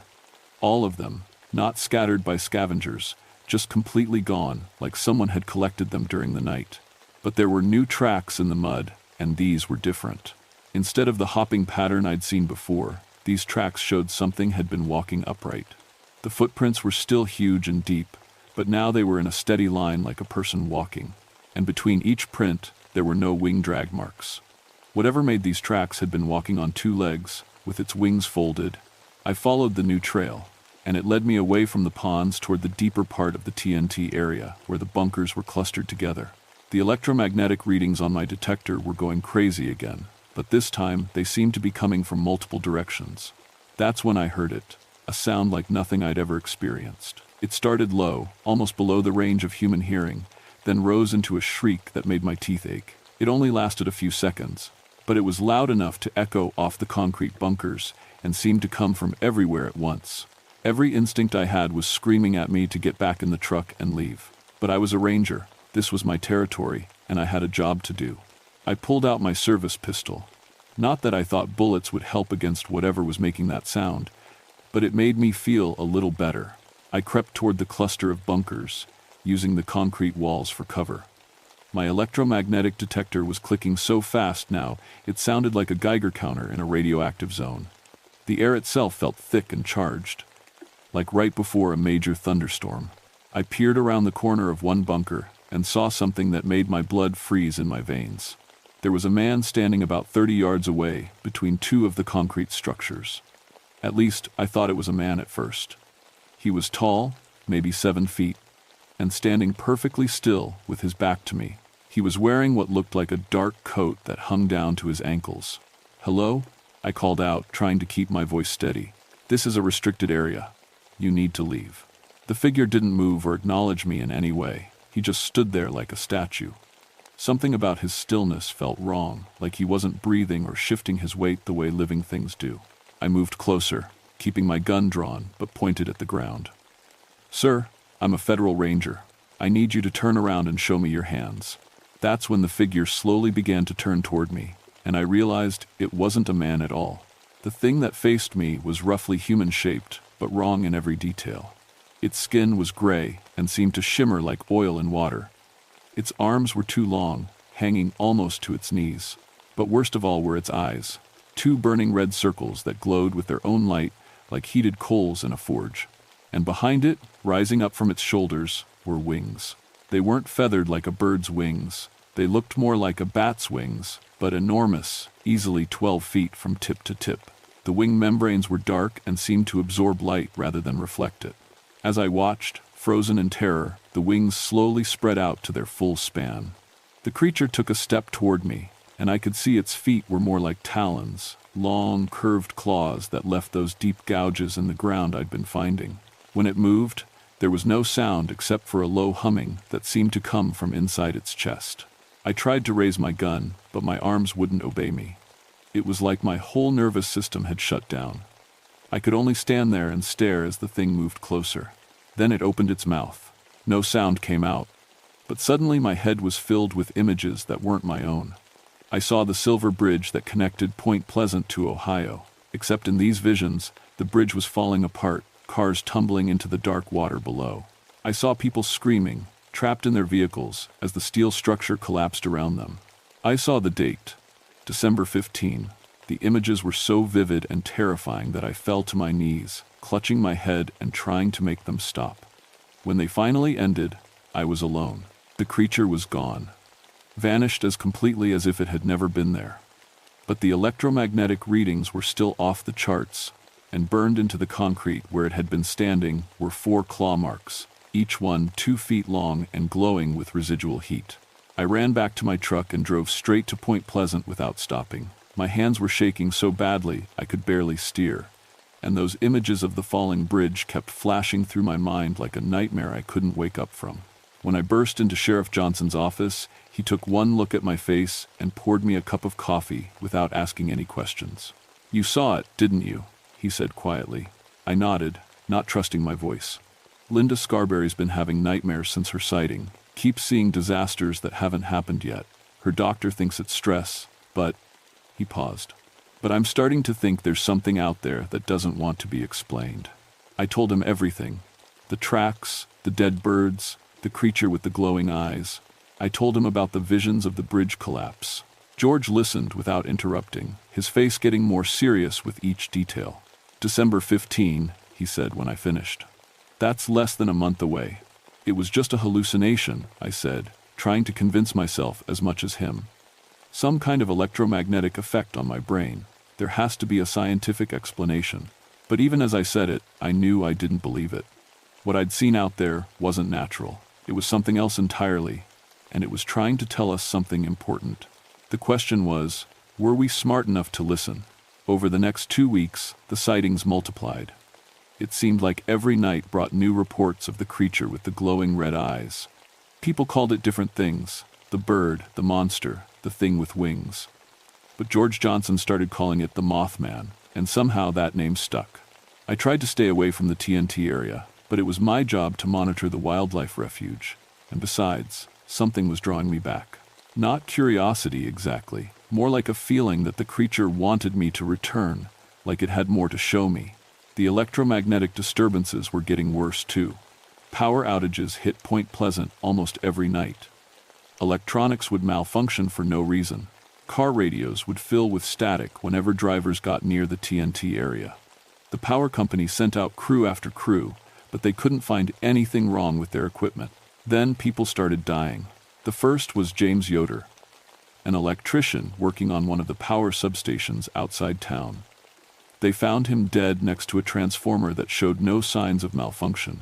The medical examiner said his heart had stopped, but there were no obvious injuries. The only strange thing was that every piece of metal on his body, his tools, his belt buckle, even the fillings in his teeth, had become magnetized. The second death happened 3 days later. Rick Daniels was a local pilot who flew a small Cessna out of the Point Pleasant airport. He was coming in for a landing just after sunset when witnesses said they saw something huge fly alongside his plane for several seconds. Then all the electrical systems in his aircraft failed at once. Engine, lights, radio, everything went dead. The plane dropped like a stone into the Ohio River. They pulled Rick's body out the next morning. Like Yoder, he showed no obvious injuries. But every electrical component in his plane had been completely fried, as if hit by lightning during a clear sky. I knew these deaths were connected to the creature I'd seen. I could feel it in my bones. But when I tried to explain my theory to the state police investigators, they looked at me like I was losing my mind. Giant bird creatures don't kill people by draining electricity. That kind of thing only happens in horror movies. But I knew what I'd seen. On November 25th, I made my third trip back to the TNT area. This time I was prepared. I brought a camera with fresh film, a tape recorder, and a military-grade electromagnetic field detector I'd borrowed from a friend at the Army Corps of Engineers. If the Mothman was real, I was going to get proof. The weather was bitter cold with snow flurries, and the sky was so overcast it felt like twilight even though it was only 3 in the afternoon. As I drove through the gates of the TNT area, my borrowed equipment immediately started registering massive electromagnetic disturbances. I parked near the same pond where I'd first found the tracks and got out to look around. The place felt different now, not just empty, but actively hostile, like the very air was watching me. I'd been there maybe 10 minutes when I heard the sound again, that rising shriek that seemed to come from everywhere at once. This time, I was ready for it. I turned on my tape recorder and started taking pictures in the direction of the sound. The Mothman materialized out of the shadows between 2 bunkers like it had been waiting for me. It didn't walk or fly into view. It was just suddenly there, as if it had stepped through an invisible doorway in the air. Up close, in daylight, it was even more terrifying than before. Its skin wasn't just gray, it seemed to shift and move like liquid mercury. Those glowing red eyes were huge, maybe 8 inches across, and they fixed on me with an intelligence that was definitely not animal.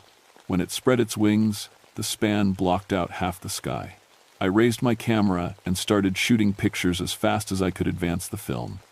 Through the viewfinder, I could see the creature more clearly. Its face was almost human, except for the eyes and the complete lack of any mouth or nose. It had no visible ears, but somehow I knew it could hear every sound I made. Then it started walking toward me. Each step was completely silent, but I could feel the ground vibrate under its weight. As it got closer, my electromagnetic detector went crazy, clicking so fast it sounded like machine gun fire. The air around the creature shimmered with heat waves, and I realized it was generating some kind of massive energy field. When it was about 15 feet away, it stopped and stared at me. For several seconds, we just looked at each other. Then it tilted its head slightly, like it was curious about something. That's when the visions started again. This time, they weren't just images of the Silver Bridge collapse.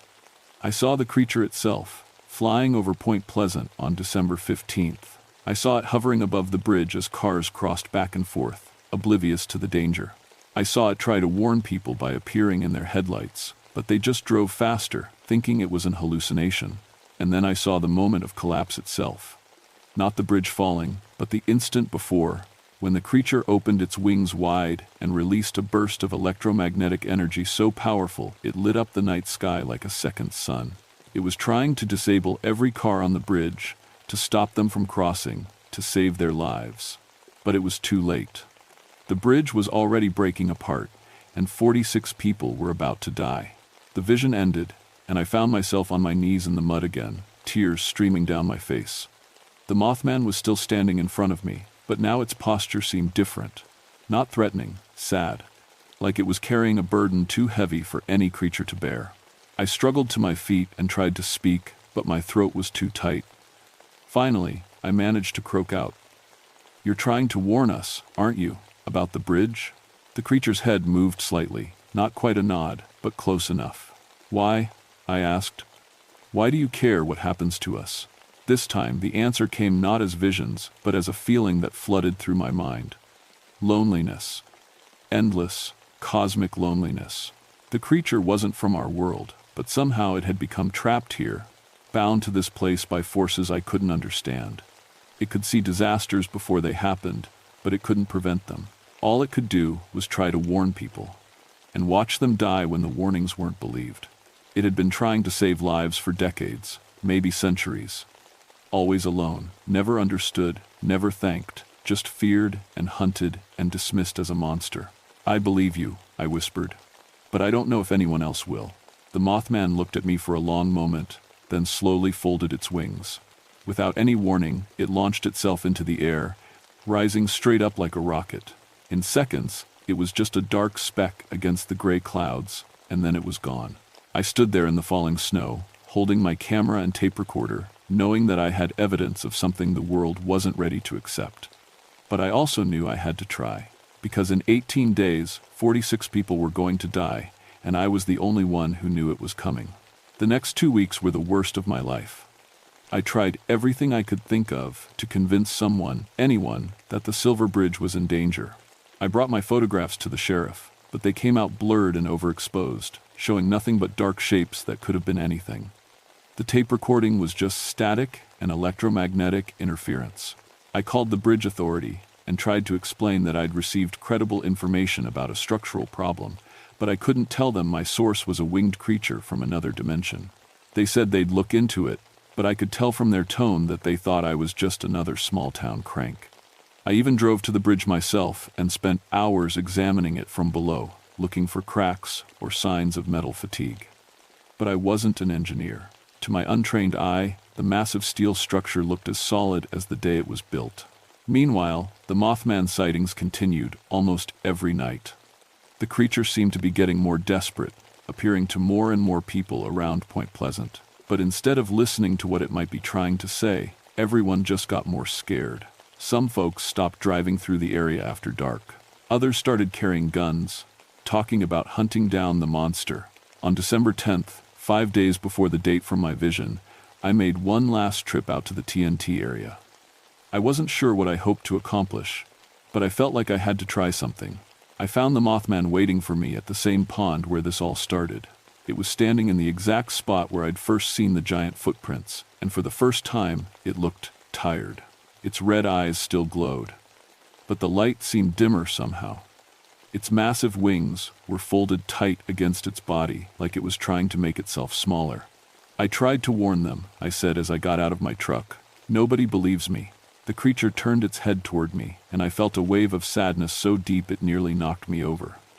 In my mind, I saw flashes of other disasters it had tried to prevent over the years.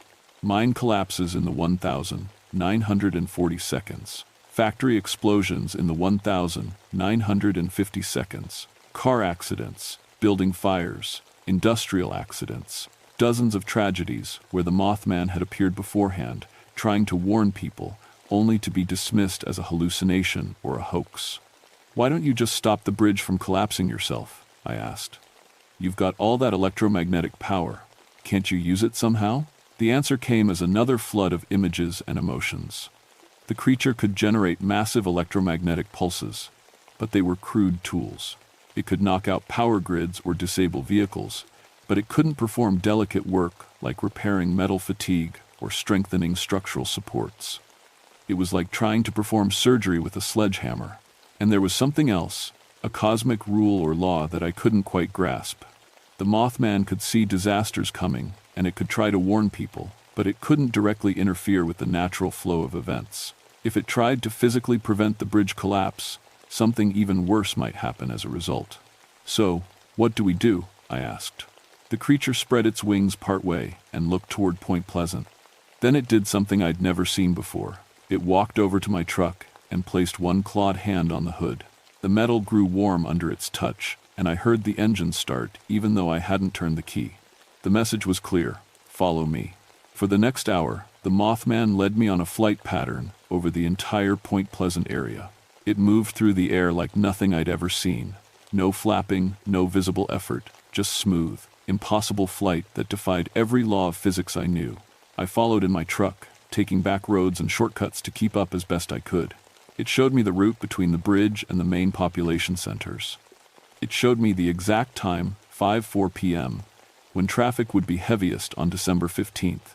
It showed me where emergency vehicles would need to be positioned for the fastest response time. By the time we returned to the TNT area, I finally understood what the Mothman wanted from me. It couldn't prevent the disaster, and it couldn't make people believe its warnings, but it could give me the information I needed to minimize the casualties.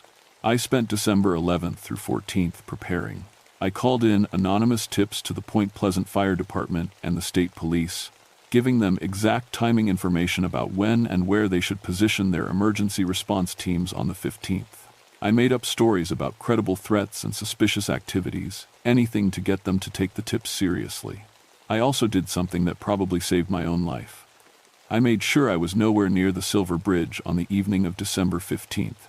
At 4:30 p.m. on that cold Thursday, I was parked on a hill about 2 miles from the bridge with a pair of binoculars and my police radio. The evening rush hour traffic was building up, just like the Mothman had shown me. Cars and trucks were streaming across the bridge in both directions, carrying Christmas shoppers and commuters home from work. At exactly 5 p.m., I saw it. The Mothman appeared above the bridge, hovering motionless about 50 feet over the roadway. Even from 2 miles away, I could see the glow of its red eyes and the enormous span of its outstretched wings. It stayed there for almost 4 minutes, clearly visible to anyone who bothered to look up. A few cars slowed down or pulled over, their drivers pointing up at the sky. But most people just kept driving, either not seeing the creature or dismissing it as some kind of publicity stunt. At 5:04 p.m., the Mothman suddenly folded its wings and dropped toward the bridge. For one terrifying moment, I thought it was going to land directly on the roadway. Instead, it pulled up at the last second and released the biggest electromagnetic pulse I'd ever seen. The burst of energy was visible as a blue-white flash that lit up the entire river valley.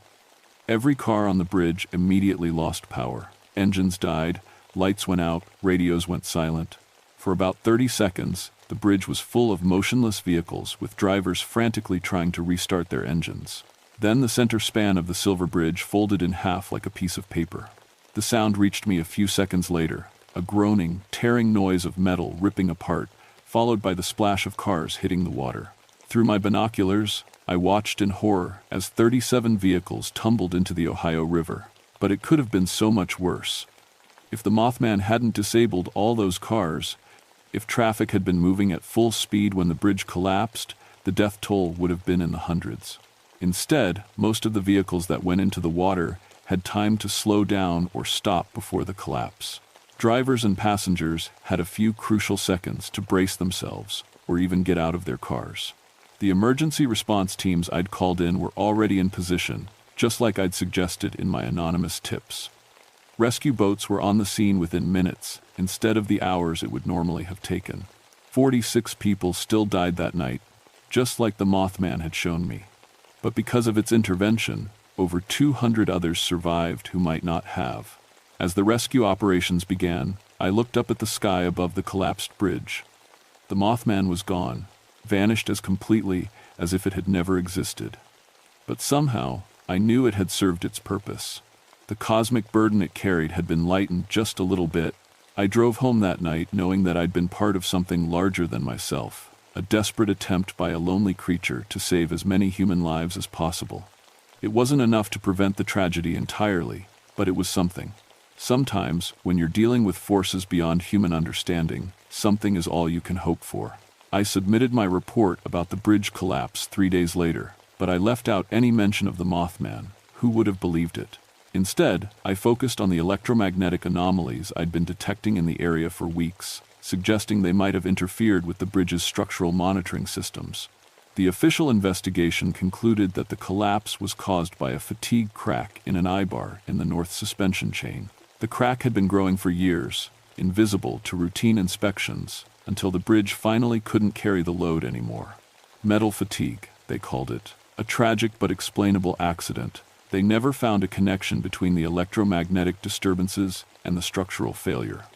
As far as the official record was concerned, the two events were completely unrelated. The Mothman sightings stopped after December 15th.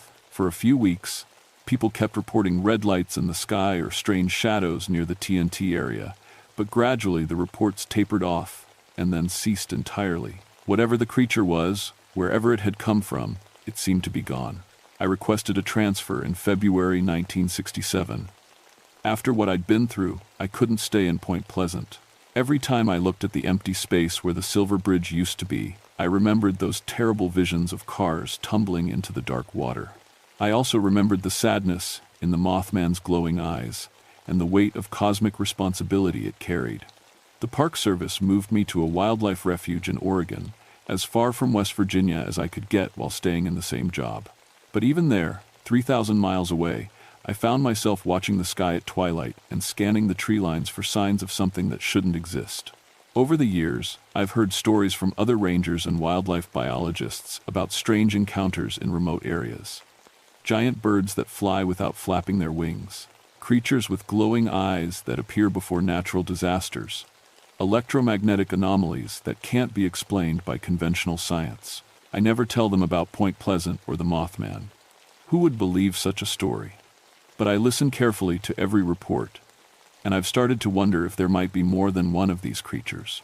Maybe they're stationed all over the world, trying to warn us about disasters we can't prevent and tragedies we refuse to see coming.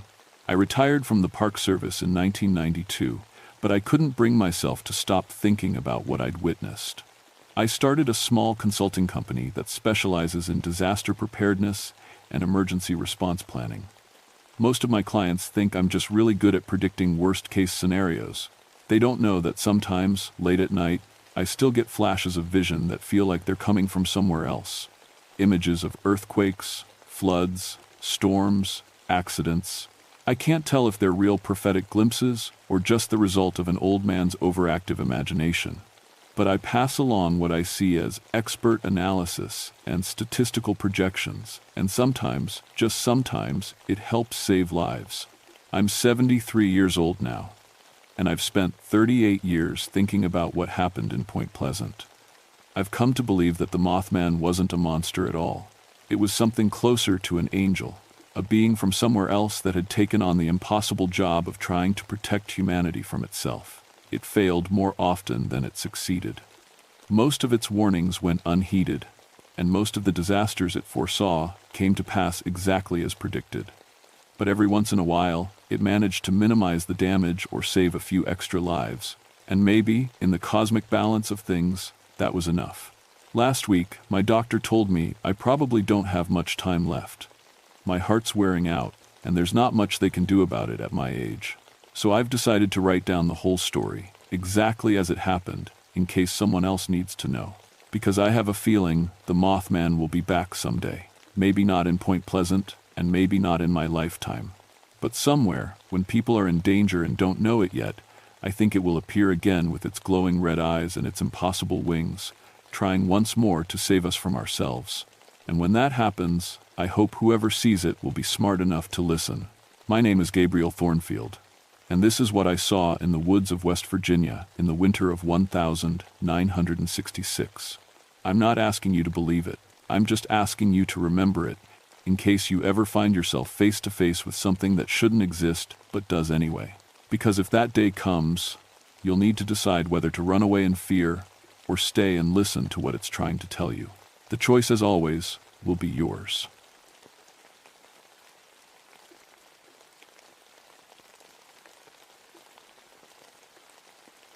My name is Marcus Whitethorn, and I've been a ranger at Land Between the Lakes for 12 years. Before that, I studied wildlife biology at the University of Kentucky. I thought I knew everything about the animals in these woods. I was wrong. It was August 1975, and the drought had been going on for 3 months. The lakes were 20 feet below normal. You could walk across mud flats that used to be underwater. The deer were coming out of the deep woods looking for water, and that's when the hunters started calling. "Marcus, you need to get out here," Jim Crawford said on the phone. Jim was 63, been hunting these woods since he was a boy. He didn't scare easy. Something killed 3 of my deer. Didn't eat them, just broke them. I drove out to Jim's property near Hillman Ferry. He met me at his truck, holding a coffee cup with shaking hands. "I've seen bear kills, I've seen cougar kills. This ain't neither," he said. The first deer was lying in a clearing. Its neck was bent at an angle that didn't make sense. I knelt down, put on my gloves, examined it. The bone hadn't been chewed through or torn. It had been snapped clean, like someone had just twisted the head until the spine broke. "What kind of strength does that take?" Jim asked. I didn't answer. I was looking at the ground. The tracks were massive, 18 inches long, almost as wide as my clipboard.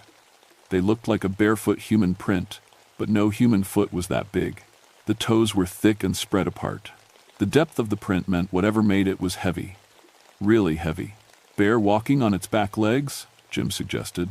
"Bears don't walk that far upright," I said, "and look at the stride.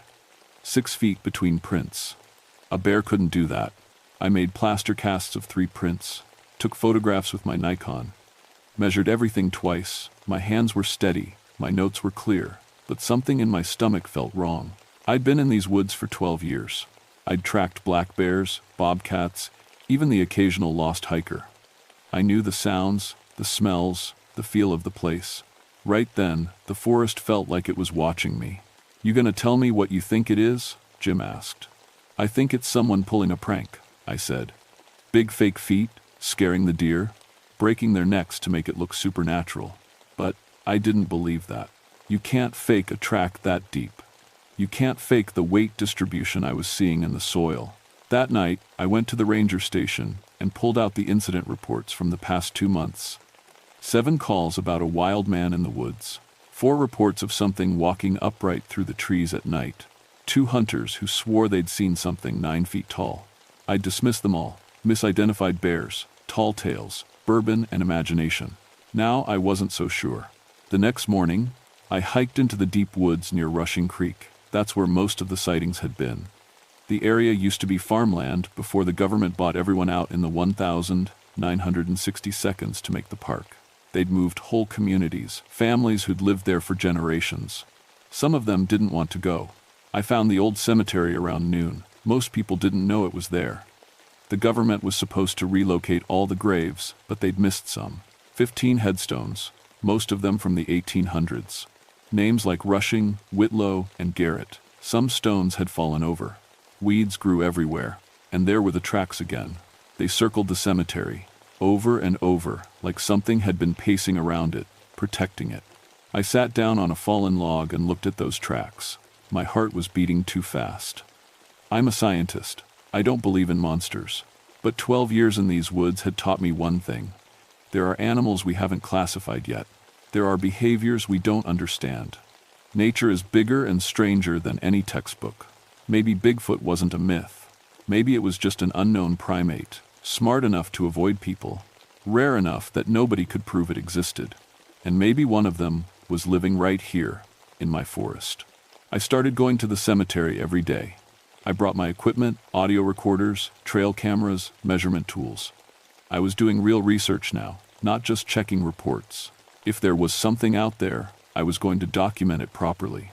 The first weird thing I noticed was the sound, or the lack of it.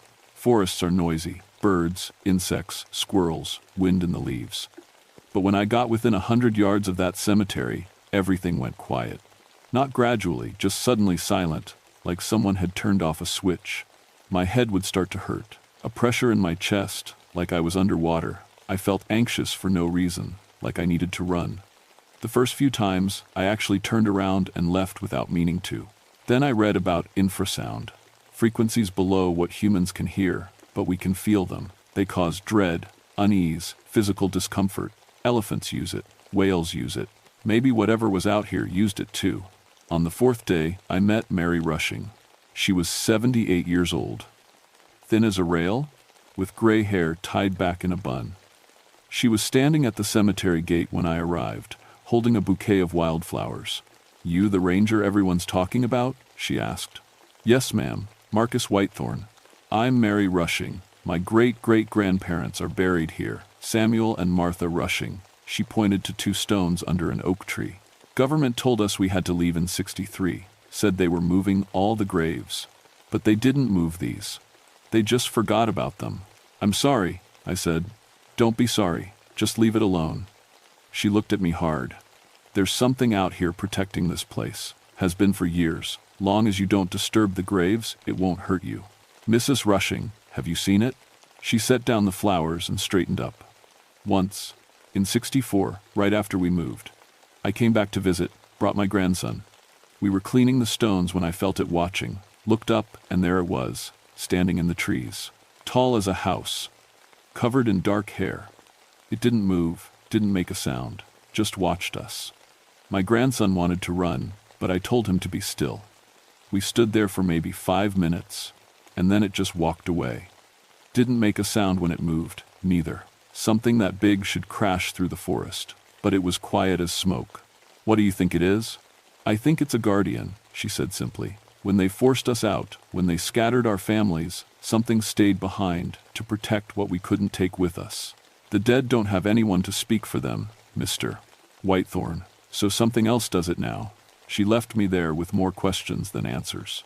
That night, I set up cameras around the cemetery. Infrared, motion activated. I also set up my acoustic equipment. If it was making infrasound, I wanted to record it. I went back to the station and reviewed the footage the next morning. 3 cameras had stopped working at 2:47 a.m., just stopped. Batteries drained completely, even though they'd been fresh. The 4th camera caught something, a shadow. Huge. Moving between the trees. It was only visible for 3 seconds. But those 3 seconds made my hands shake so hard I almost dropped the tape. It walked on 2 legs. It was massive, and it had looked directly at the camera before everything went dark. Word got around that I was investigating the cemetery. That's when Billy Watson showed up. Billy was bad news. 32 years old, arrested twice for poaching, once for vandalism. He had a reputation for digging up old bottles from abandoned home sites and selling them to antique dealers. "Heard you're spending time at that old graveyard," he said, leaning against his truck outside the station. "Find anything valuable?" It's a cemetery, Billy. It's not a treasure hunt. Old graves sometimes have old things. Jewelry, coins. Nobody's using them anymore. You go near those graves and I'll have you arrested, I said. He grinned. It's public land, Ranger. I can go wherever I want. I knew that grin. He was going to rob those graves, whether I liked it or not. I called the sheriff's office, but they said unless I caught him in the act, there was nothing they could do. I thought about staking out the cemetery myself, but I had regular duties. I couldn't spend every night there. 2 days later, a hiker found Billy's body.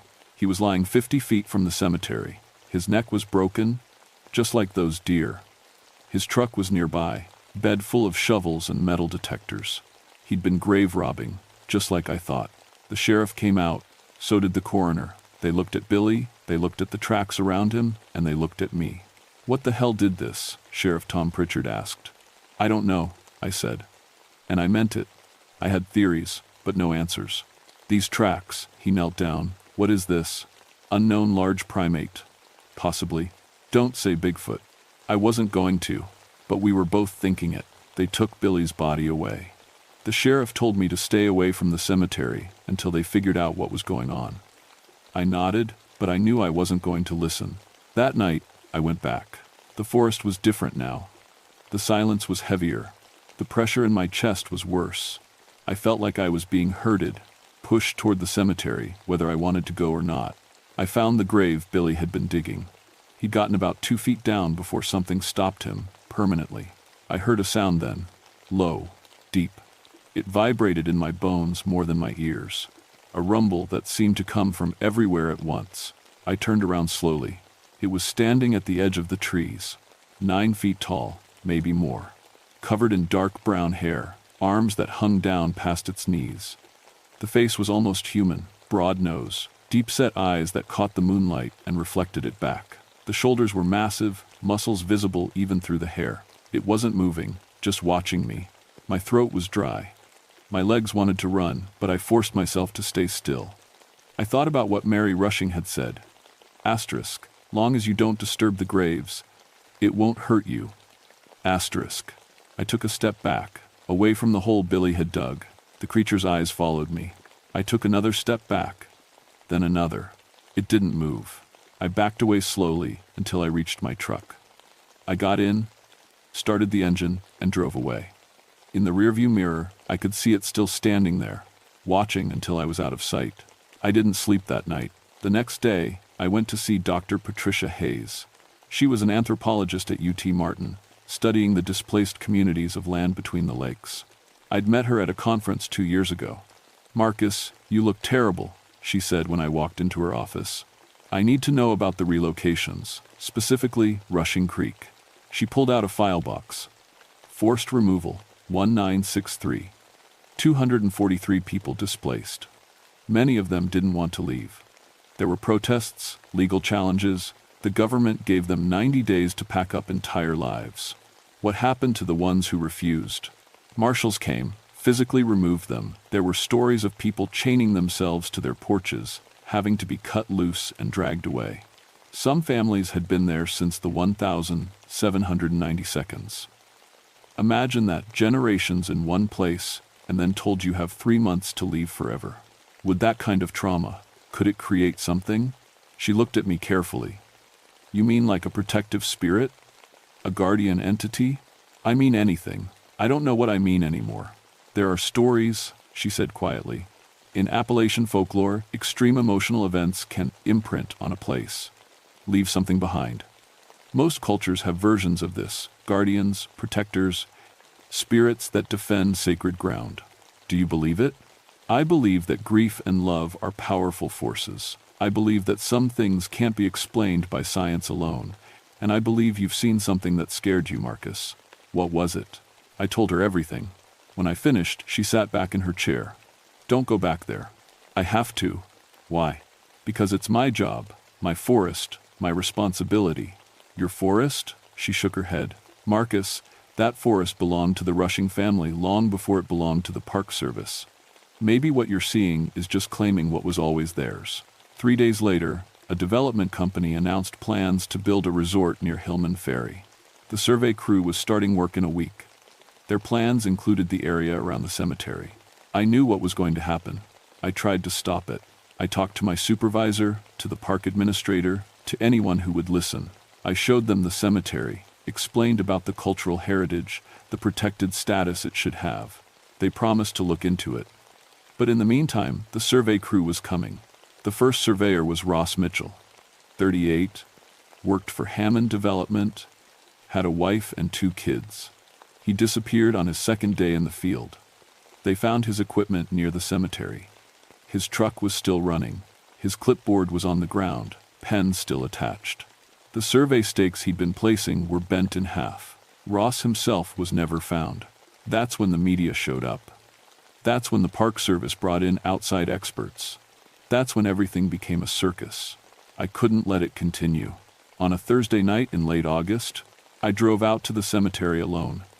Storm clouds were rolling in, thunder rumbling in the distance. The air smelled like rain and earth. I stood at the gate and called out, "I know you're here. I know what you're protecting. We need to talk." The silence was absolute. Then I felt it, that infrasound pressure building in my chest. The trees seemed to bend inward, like the forest was focusing on me. It stepped out of the shadows. Closer this time, maybe 20 feet away. I could see details now, the texture of the hair, the scars on its hands, the intelligence in its eyes. This wasn't an animal. This was something else. Something that understood more than I'd given it credit for. "They're going to keep coming," I said. "More surveyors, more construction crews. Eventually they'll bring bulldozers and dig up these graves whether I like it or not, unless I can give them a reason not to." It tilted its head, listening. "I can help you. I can get this place protected. Legal protection, not just whatever this is. But you have to stop killing people. Even the bad ones. Even the ones who deserve it. Because every death brings more attention, and more attention means more people, and more people means they'll hunt you down." The creature made a sound, not the infrasound rumble, a vocalization complex, layered, almost like speech. It raised one huge hand and made a gesture, pointing to the graves. Then to itself, then to me. I understood. "You're bound to this place," I said. "You can't leave. You're protecting them because no one else will." It nodded. A clear, deliberate human nod. "What are you?" I whispered. It stepped closer. I wanted to run, but forced myself to stay still. It reached out one massive hand and touched my chest, gently, carefully. And I felt it. Grief. Overwhelming, crushing grief. Loss. Anger at being forgotten. Fear that the dead would be disturbed. Love for people long gone. Generations of memory bound up in this creature, protecting what couldn't protect itself. Tears ran down my face. I couldn't help it. "I understand," I said. "I'll make sure they're protected. I promise." It pulled its hand back, made another vocalization. This one sounded almost like approval. Then it turned and walked into the forest, not crashing.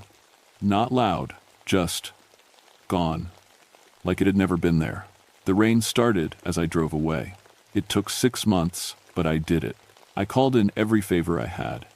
I contacted historical societies, cultural preservation groups, descendants of the relocated families. I documented every grave, every piece of evidence that the cemetery had been overlooked during the relocations. Dr. Hayes helped. So did Mary Rushing. So did descendants from 3 states who'd been trying for years to get recognition for their displaced families. In February 1976, the Rushing Creek Cemetery was designated as a protected cultural heritage site. No development within a mile. No disturbance of the grounds. The Park Service assigned regular maintenance. Descendants could visit any time. I volunteered to be the site manager. I still go there once a week. I check the graves, clear away weeds, make sure the stones are standing. Sometimes I bring flowers from Mary Rushing. She's too old to make the trip anymore, but she still asks about it. I haven't seen the creature since that night in the storm, but I know it's there. Sometimes I find things, deer bones arranged carefully near the graves, like offerings, trees marked at impossible heights, tracks after heavy rain. And sometimes, late at night when I'm alone in the station, I hear that low rumble, the infrasound, not threatening now, just dull present. A reminder. The development company gave up on the resort, said the area wasn't suitable. The survey crew refused to go back after Ross disappeared. They found him 6 months later, 3 miles away, confused and disoriented with no memory of what happened. He quit his job and moved to Florida. Other rangers ask me sometimes if I believe in Bigfoot. I tell them I believe in protection. I believe some things are bigger than we understand. I believe that grief and love can take forms we're not ready to see. And I believe that in my forest, in these 170,000 acres between 2 lakes, there are guardians we didn't put there. Protectors who were here before us and will be here after we're gone. I'm okay with that. At night, when I'm locking up the station, I sometimes look toward the deep woods, toward Rushing Creek, and I think about that massive hand touching my chest, sharing grief that wasn't mine but became mine anyway. I think about the families forced to leave, the graves left behind, the thing that stayed to protect them, and I'm grateful, because some things are worth protecting, even by monsters, especially by monsters. My name is Marcus Whitethorn. I've been a ranger at Land Between the Lakes for 13 years now. I thought I knew everything about these woods. I was wrong, but I'm learning.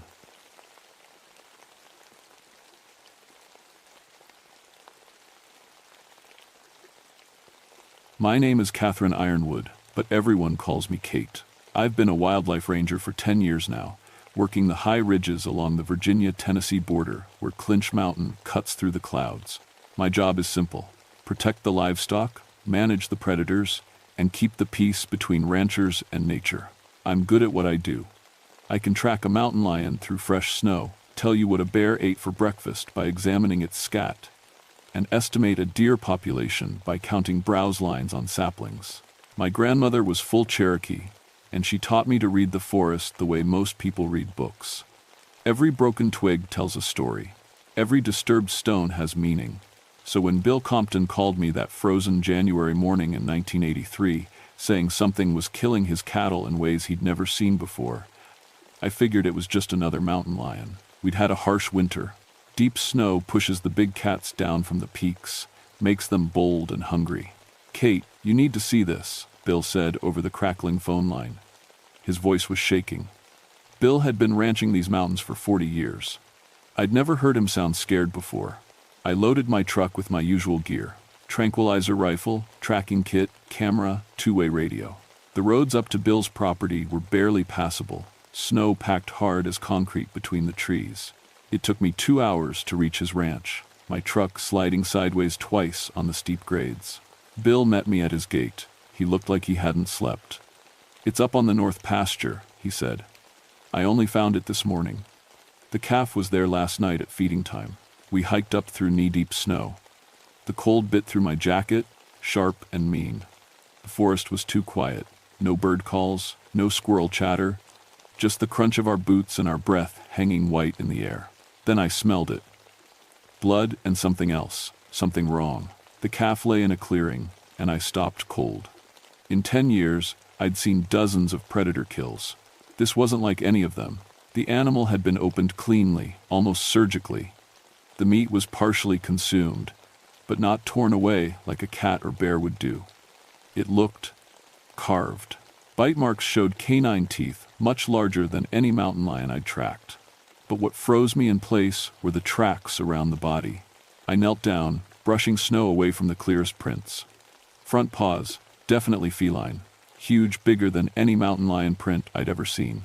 But the rear tracks, "What the hell?" I whispered. The back prints looked almost human. 5 distinct toe marks, but tipped with claws. And the gait was all wrong. The stride was too long, the rear prints placed like something walking upright. "I told you," Bill said quietly. "My grandfather used to tell stories. He said there was something up here that wasn't quite animal, wasn't quite human." I took photos from every angle, measured the tracks, collected samples of the bite marks using my casting kit. "It's just an unusually large mountain lion," I said, forcing confidence into my voice. "Maybe deformed feet from an old injury." But my hands were shaking as I packed my gear. Over the next week, I found 3 more kills. All cattle. All showing the same impossible tracks, the same too clean butchering. The pattern spread along the highest ridges, moving through old-growth forest, where Cherokee ceremonial sites dotted the landscape, stone circles and prayer rocks that predated white settlement by centuries. I spent my evenings in the ranger station, comparing my photos to every known predator in North America. Nothing matched. I called experts at Virginia Tech, sent them the casting molds of the tracks. They couldn't explain them either. The ranchers started talking. Old stories bubbled up from family histories. The Wampus Cat, they called it. A Cherokee legend about a medicine woman who was cursed for spying on sacred rituals, transformed into a creature that was half human, half mountain cat, doomed to walk the high places forever, protecting the old sites from those who would disturb them. I laughed it off. I had to. I was a scientist, trained in wildlife biology and predator behavior. Legends were just misidentifications, folk explanations for natural phenomena they didn't understand. But alone in my cabin at night, listening to the wind howl through the peaks, I wasn't laughing anymore. The sound woke me at 3 a.m. Not quite a scream, not quite a cat's yowl, something in between, something that sent ice water through my veins even before I was fully awake. I grabbed my flashlight and rifle and stepped onto my porch. The ranger cabin sits at 7,000 feet, perched on a ridge with nothing but forest in every direction. The nearest town is 20 miles of bad road away. My radio couldn't reach anyone from here. I was alone. The sound came again. Closer now. A wailing cry that rose and fell, mixing the hunting scream of a mountain lion with something that sounded horribly like human words in a language I didn't know. My flashlight beam cut through the darkness, catching nothing but snow-heavy pines and dancing shadows. Then the smell hit me. Musk and copper and something else, something old and wrong that made my throat close up. I backed toward my door. My hands found the doorknob, and that's when I saw the tracks. They crossed my porch. Massive front paws, human-like rear feet. The wood was scratched deep where claws had dragged. The tracks led from the forest, across my porch, and stopped at my window, the window that looked into my bedroom. It had been watching me sleep. I didn't sleep the rest of that night. I sat with my back to the wall, rifle across my knees, listening to the forest. Just before dawn, something heavy moved through the trees below the cabin. Branches cracked, snow fell in soft thumps. Then silence. When morning light finally came, I followed the tracks. They led up the mountain toward the old Cherokee sites. I should have waited for backup, called another ranger, done anything except follow them alone. But I had to know. The tracks took me 3 miles up, into country I'd never properly explored. The forest grew older here. The trees thick and gnarled, covered in moss that hung like torn curtains.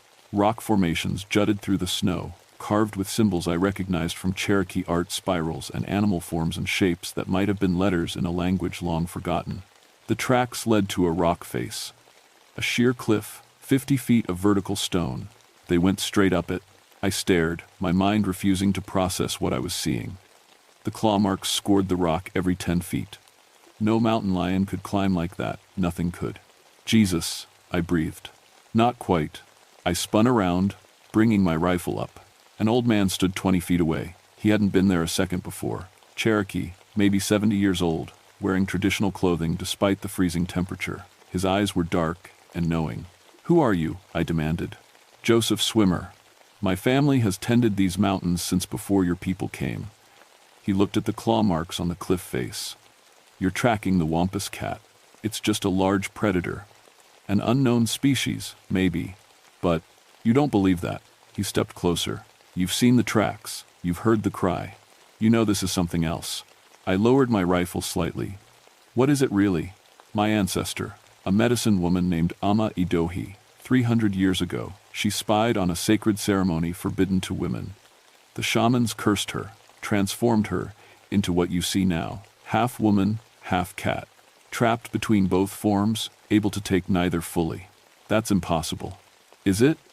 He gestured at the tracks. "You've been a ranger here for 10 years, Kate Ironwood. How many impossible things have you seen today?" My Cherokee name. I'd never told anyone my full name. My grandmother had given it to me in private, a secret between us. "Why is it killing cattle?" I asked. "Because men are coming to these mountains. Men who want to strip the earth, tear down the forests, destroy the sacred sites." He pointed up the mountain. "There's a survey team camping near the old ceremonial grounds. They work for a mining company. They've been digging test holes, setting up equipment. I hadn't heard about any mining survey. That's protected land. Not according to them. They have permits, lawyers, money. His face hardened. The Wampus cat doesn't care about permits. A scream split the air, high and terrified and human. It came from up the mountain, from the direction of the ceremonial grounds. I was running before I decided to move. The forest blurred past me, my lungs burned in the thin, cold air. Joseph Swimmer ran beside me, moving too fast for a man his age, his feet barely seeming to touch the snow. We burst into a clearing. 3 tents stood clustered near a circle of ancient stones. Survey equipment lay scattered in the snow, and in the center, surrounded by those impossible tracks, lay what was left of a man. His name had been Rick Patterson. I found his ID later, a surveyor working for Patriot Coal Company. He'd been torn apart with surgical precision, his chest opened, his blood melting the snow in a wide red circle. But what stopped my heart were the drag marks leading away from the body. Not paw prints, handprints, human hands with claws, pulling the body, arranging it deliberately in the center of the stone circle, like an offering on an altar. This wasn't an animal killing for food. This was a message. I called it in from the survey camp's radio. Sheriff's Department, state police, even the FBI, everyone wanted a piece of this now. But the storm hit before anyone could reach us. Within 2 hours, we were completely cut off. 3 feet of new snow closed the roads. Radio communication turned to static. We were trapped on the mountain with whatever was hunting us. 5 of us remained alive in the camp. Me, Joseph Swimmer, 2 surviving surveyors named Mike Edwards and Tom Chen, and a mining company security guard called Danny Morrison. Morrison kept a pistol on his hip and kept looking at the forest like he wanted to shoot something. "We should burn sage," Joseph said. "Perform a cleansing ceremony. We should get the hell off this mountain," Morrison snapped. "Hike out if we have to. In this storm?" I shook my head. "We'd freeze to death in an hour. We wait for rescue, barricade the largest tent, take shifts on watch, and..."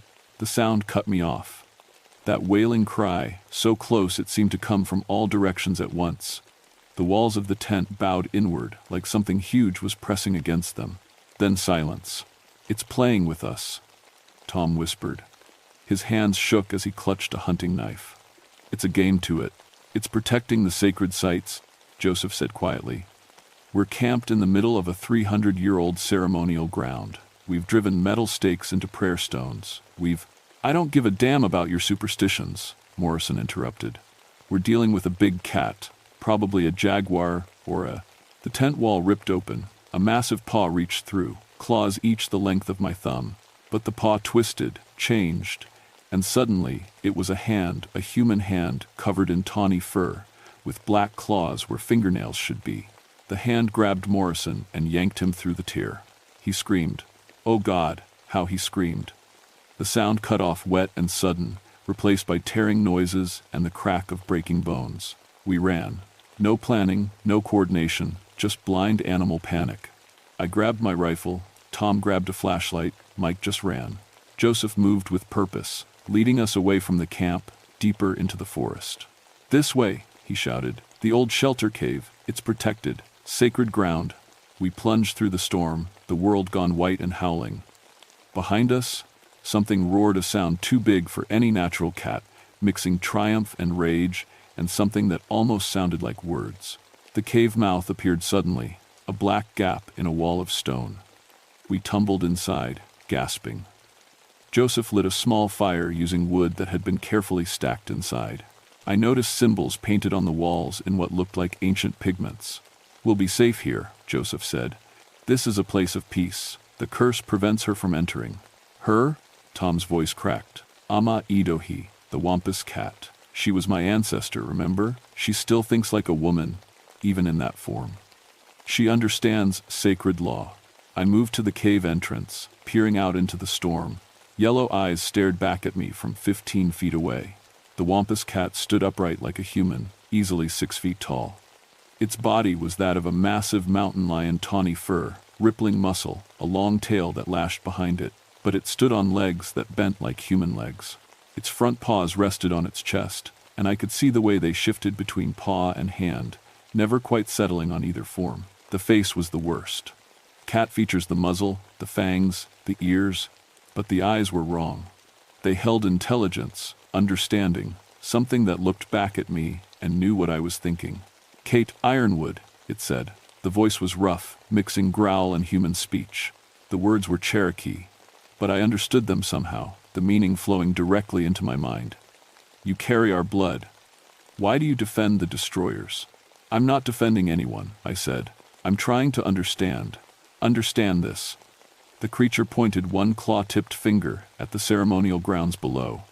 "They come to tear open the earth, to poison the water, to cut the old trees and scatter the stones where your grandmothers prayed.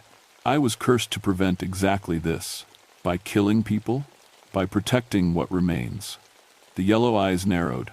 "3 of you are guilty. The man who drove the stakes into prayer stones, I took him. The man who planned to poison the creeks to extract coal, I will take him. The boy who laughed while breaking sacred markers, he will be last." My blood went cold. She meant Mike. The young surveyor huddling by the fire had vandalized the Cherokee sites. "How many have you killed?" I asked. 3 this winter, 7 last year, 12 the year before. The creature's ears flattened. "More come every season. I am one. They are legion. There has to be another way. Show me." The wampus cat sat back on her haunches, an eerily human gesture from a monster's body. "Show me how to stop them without blood. Your words? Your laws? They ignore both, but they fear death. Fear is the only language they understand." Behind me, Mike was crying softly. Tom gripped his knife so hard his knuckles were white. Joseph sat cross-legged, singing something low and rhythmic in Cherokee. "Give me time," I said. "Let me." The creature moved. 1 second she was 15 feet away, the next she was at the cave entrance, so fast my eyes couldn't track the movement. Her face pressed close to the invisible barrier that Joseph's sacred ground created. "Time," she hissed. "I have had 300 years, Kate Ironwood. I have watched the forests fall and the mountains bleed. I have seen every promise broken, every treaty torn apart. Time is the enemy of these mountains." She turned and melted into the storm, but her voice came back, carried on the wind. "When morning comes, leave this place. Take the old Cherokee road down the north slope. If I find you here after dawn, sacred ground will not save you. I will wait until hunger drives you out." The storm howled, the fire crackled, and we sat in the cave, knowing that something worse than winter waited outside. Dawn came gray and bitter. The storm had passed, leaving 4 feet of new snow that had transformed the forest into a white tomb. Mike hadn't spoken since the night before. Tom kept the hunting knife in his hand even when he slept. Joseph had been chanting prayers through the night, his voice growing hoarse. I'd been thinking about the wampus cat's words, about the mining permits and survey stakes and broken promises, about my grandmother's stories of the old times when Cherokee law governed these mountains. "Joseph," I said, "tell me about the curse. Exactly what were the terms?" He looked at me with red-rimmed eyes. "Ama Idohi was cursed to guard the sacred sites until the Cherokee people no longer needed protection, until peace was restored between the people and the land. So there's a way to break it? In theory, a descendant of both the cursed and the cursers would have to perform a ceremony of reconciliation, bridge both worlds, acknowledge both histories." He paused. "But Kate, that's impossible. The shamans who cursed her are long dead. Their bloodlines are scattered. My grandmother was Cherokee. She was a swimmer, same clan as you." I pulled out my ranger ID, showing him my full name. Catherine Ironwood. But my grandmother's name was Idohi. Joseph went very still. Idohi, that was Ama Idohi's clan name, yes. I'd figured it out during the long night. My grandmother always said our family had a responsibility to these mountains. I thought she just meant as rangers, but it was more than that, wasn't it? The cursers and the cursed, both in your blood. Joseph stood slowly. "It could work. If you performed the peace ceremony, acknowledged the wrong done to her and the necessity of the curse, offered a new path forward. She might be freed," I finished, "or at least bound to new terms." Tom laughed, high and broken. "You're talking about negotiating with a monster that's killed a dozen people. I'm talking about ending a 300-year war." I checked my rifle, though I knew bullets wouldn't help me now. "I need to find her." "She'll kill you," Mike whispered. "Maybe, but I have to try." Joseph gave me a small leather pouch, sacred tobacco, cornmeal, sage, the traditional offerings. If she agrees to listen, make a fire, burn these, speak the words of peace. He taught me the Cherokee phrases, made me repeat them until I had them memorized. Then I walked out into the snow. The forest was silent. Not even wind stirred the branches. I followed the tracks, always, those impossible mixed tracks back toward the ceremonial grounds. The survey camp was destroyed. The tents were shredded, equipment smashed, but no more bodies. She'd kept her word about giving us until morning. I found her at the stone circle. She sat in the center, in full daylight now, and I could see her clearly for the first time. The curse had caught her mid-transformation. One arm was fully feline, ending in paws with retractable claws. The other was human, covered in fur but with distinct fingers. Her legs were powerful and cat-like, but jointed wrong for four-legged movement. The tail was pure mountain lion, but the torso was almost human, and the face shifted as I watched. Sometimes more cat, sometimes more human, never quite settling. The yellow eyes tracked me with predator focus, but also with something else. Sadness, loneliness. 300 years of being trapped between forms, neither animal nor human, forever alone. You came, she said. The voice was clearer now, more human, foolish. Daughter of my daughter's daughters. I could end you. You could, I agreed, but you won't, because you're tired, Ama Idohi. 300 years is long enough. The creature's ears flattened. Do not presume to understand me, Ranger. I understand you were punished for seeking knowledge, for being curious about ceremonies you were forbidden to witness. I moved closer, keeping my hands visible and empty. The shamans were wrong. The curse was wrong. And what's happening to these mountains now, that's wrong too. Finally, wisdom. The wampus cat rose to her full height. So, you admit it, these men deserve death. Some of them, maybe. I thought of Rick Patterson's body, deliberately placed. But killing won't solve the problem. More will come. The mining companies have courts and lawyers and politicians. You can't kill them all. I can try. Or you can help me fight them properly. I knelt, started building a small fire using the sacred materials Joseph had given me. I'm a federal ranger. I have authority to close areas, deny permits, protect cultural sites, but I need proof that these grounds are still sacred, still actively used by the Cherokee people. The wampus cat watched me work. You offer me what? Papers? Laws? I offer you partnership. The fire caught, sage smoke rising. You know every sacred site in these mountains. You've protected them alone for 300 years. Help me document them. Show me which areas are most critical. I'll use legal channels to protect them. And if the legal channels fail, I met those yellow eyes directly. Then we find other ways. Together, you would side with me? Against your own people? You are my people. My grandmother's blood is your blood. I began the ceremony Joseph had taught me, speaking the old words of reconciliation. I acknowledge the wrong done to you. I acknowledge your sacrifice and your pain. I offer peace between the old ways and the new. The creature trembled. Her form flickered, shifting rapidly between cat and human.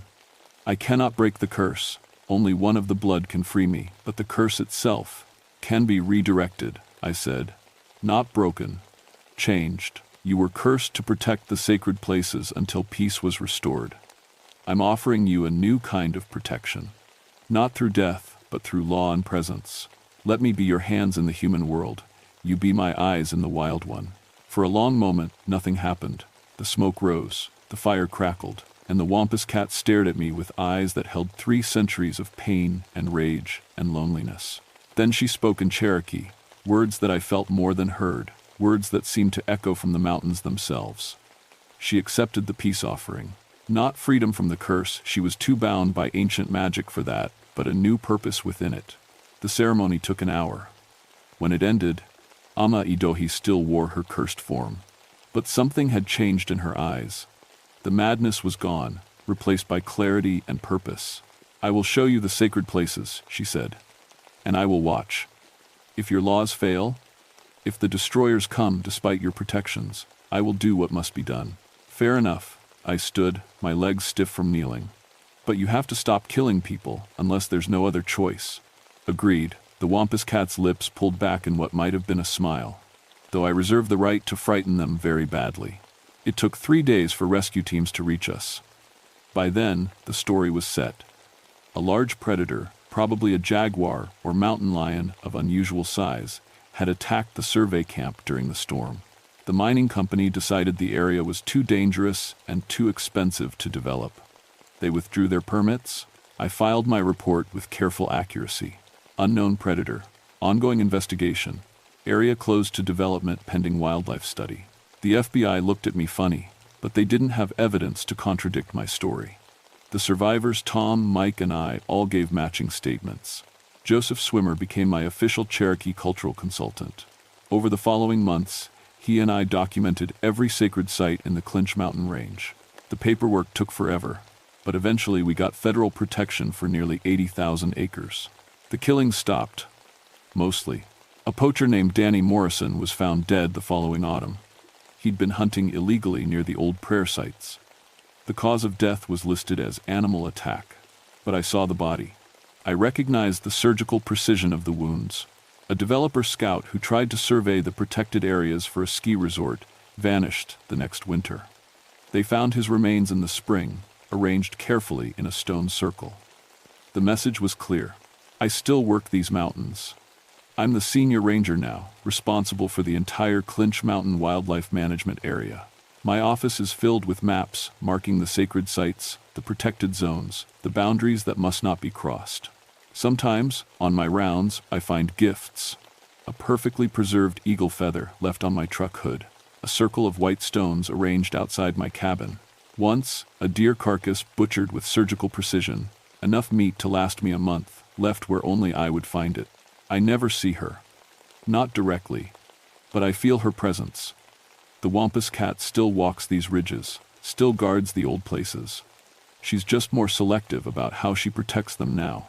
Last month, a mining company executive called my office. He wanted to discuss reconsidering the protected status of certain areas. I told him I'd need to conduct a thorough wildlife survey first. While we were talking, I heard scratching on my office window, slow, deliberate, the sound of very large claws on glass. The executive heard it too. His voice went high and thin. "What was that?" "Just a branch," I said. "We get a lot of wind up here." "Right. Wind." He cleared his throat. "You know what, Ranger? On second thought, I think we'll focus our development on other regions. Clinch Mountain can stay wild." "I think that's a wise decision," I said. After we hung up, I looked at the window. 4 long scratches marked the glass, and in the forest beyond, just for a moment, I saw yellow eyes watching me from the shadows. Then they were gone. My grandmother used to say that some places belong to the old ways, and were just visitors passing through. She was right. These mountains have a guardian, one who's walked between worlds for 300 years. She's lonely, she's fierce, and she's mine to work with. The Cherokee called her Wampus Cat. I call her partner. And God help anyone who forgets that these mountains are protected.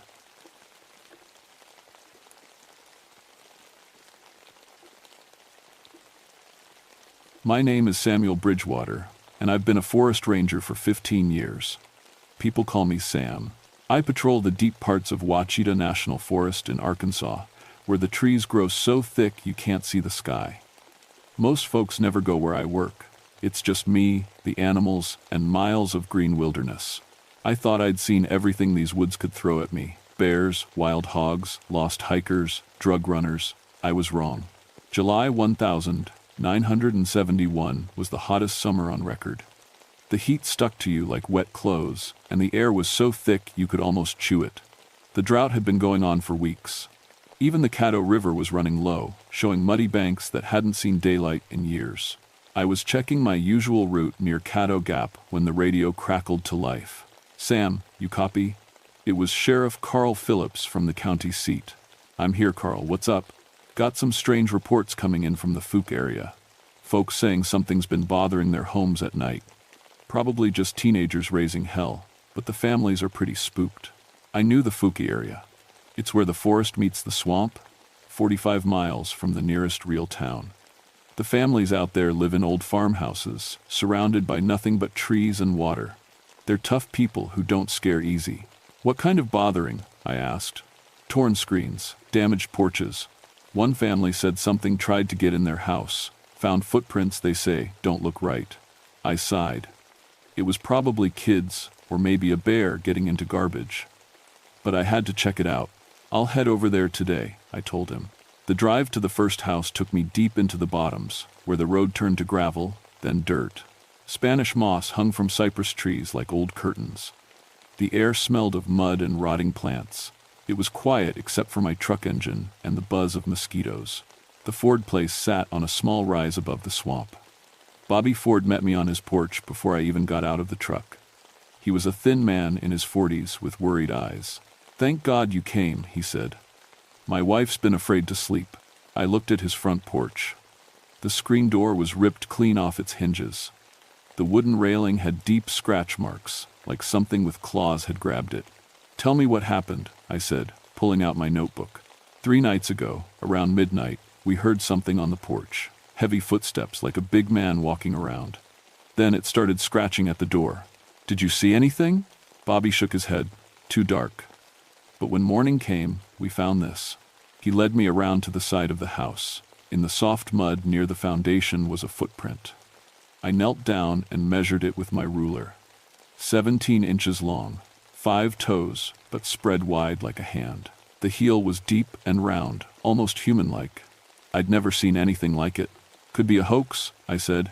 But even as I spoke, I didn't believe it. The print was too perfect, pressed deep into the mud. The weight that made this track had to be enormous. "You think I'd tear up my own house to fool people?" Bobby asked. He sounded hurt. "No, I don't." I stood up and brushed the dirt off my knees. "Any other families report similar things?" "The Crawfords, about 2 miles south, and old Mrs. Jenkins up the road." I spent the rest of the day visiting the other houses. Each family told the same story.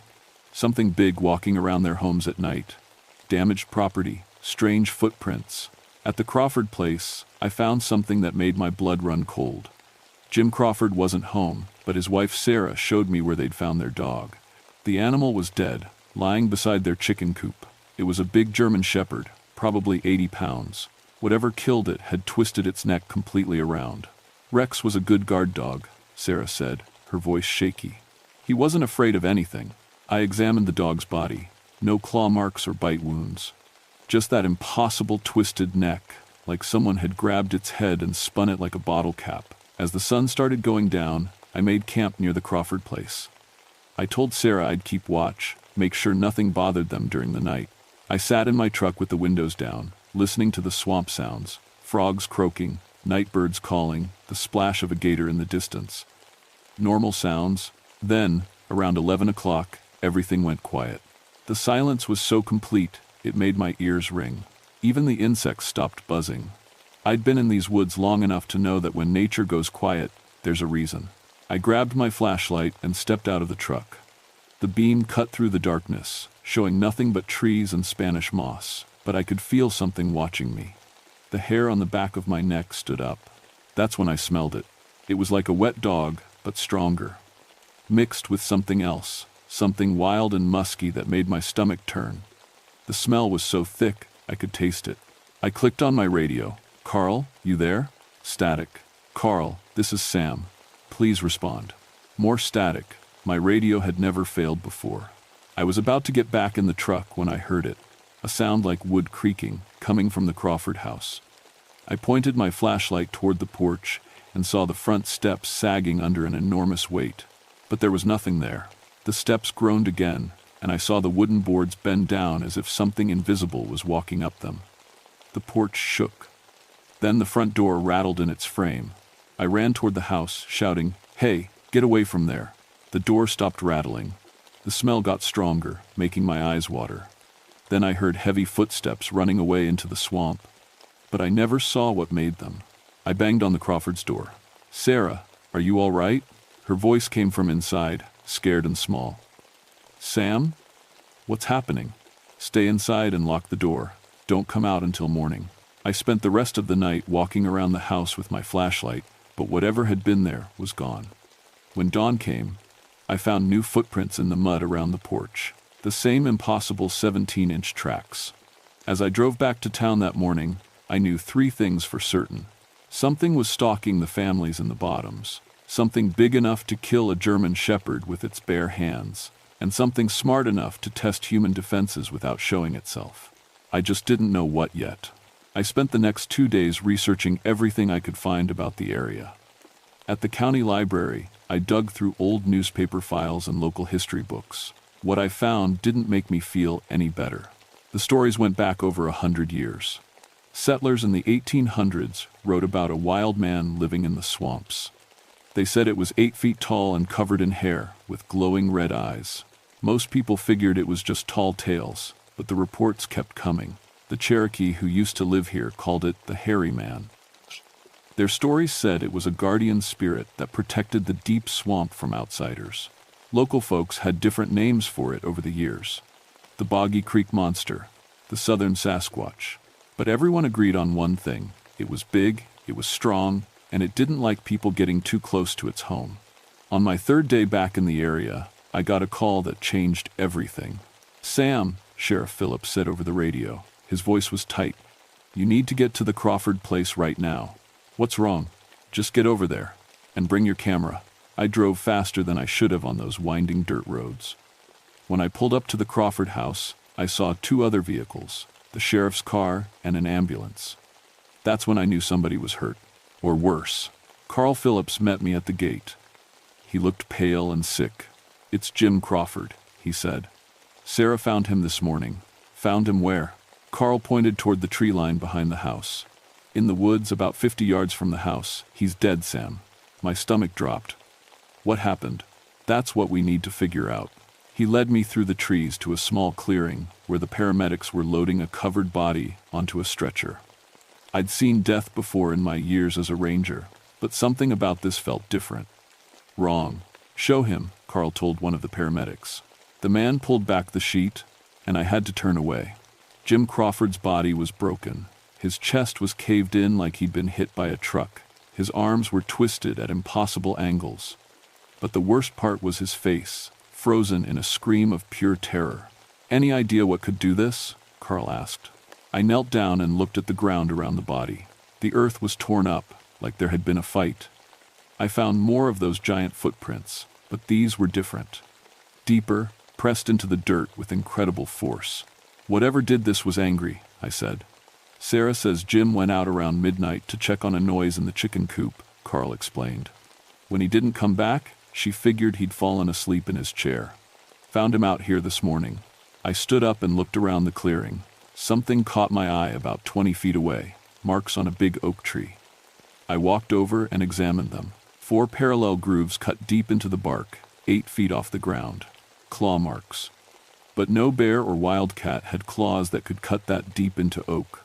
"Carl," I called, "come look at this." He whistled low when he saw the marks. "What do you think made these?" "I don't know, but whatever it was could reach 8 feet high and had claws like knives." We spent the rest of the day searching the area. We found a trail of broken branches leading into the swamp, but it disappeared at the water's edge. The only other clue was that awful smell, that same musky, wild odor I'd smelled before, but stronger now. It hung in the air like a cloud. That evening, I sat with Sarah Crawford in her kitchen while she drank coffee with shaking hands. "I keep thinking I should have gone with him," she said. "If I'd been there, you'd be dead too," I told her gently. "Jim was trying to protect you. That's what husbands do." She nodded, tears running down her cheeks. "What killed him, Sam?" "The sheriff says it might have been a bear, but I've never seen a bear do that." I didn't know what to tell her. I'd seen bear attacks before. This wasn't one. "I'm going to find out," I promised. "And I'm going to make sure it doesn't happen to anyone else." After I left the Crawford place, I drove to Bobby Ford's house. I found him on his porch with a shotgun across his knees. "Heard about Jim," he said when I got out of my truck. "That thing's still out there, isn't it?" "Maybe.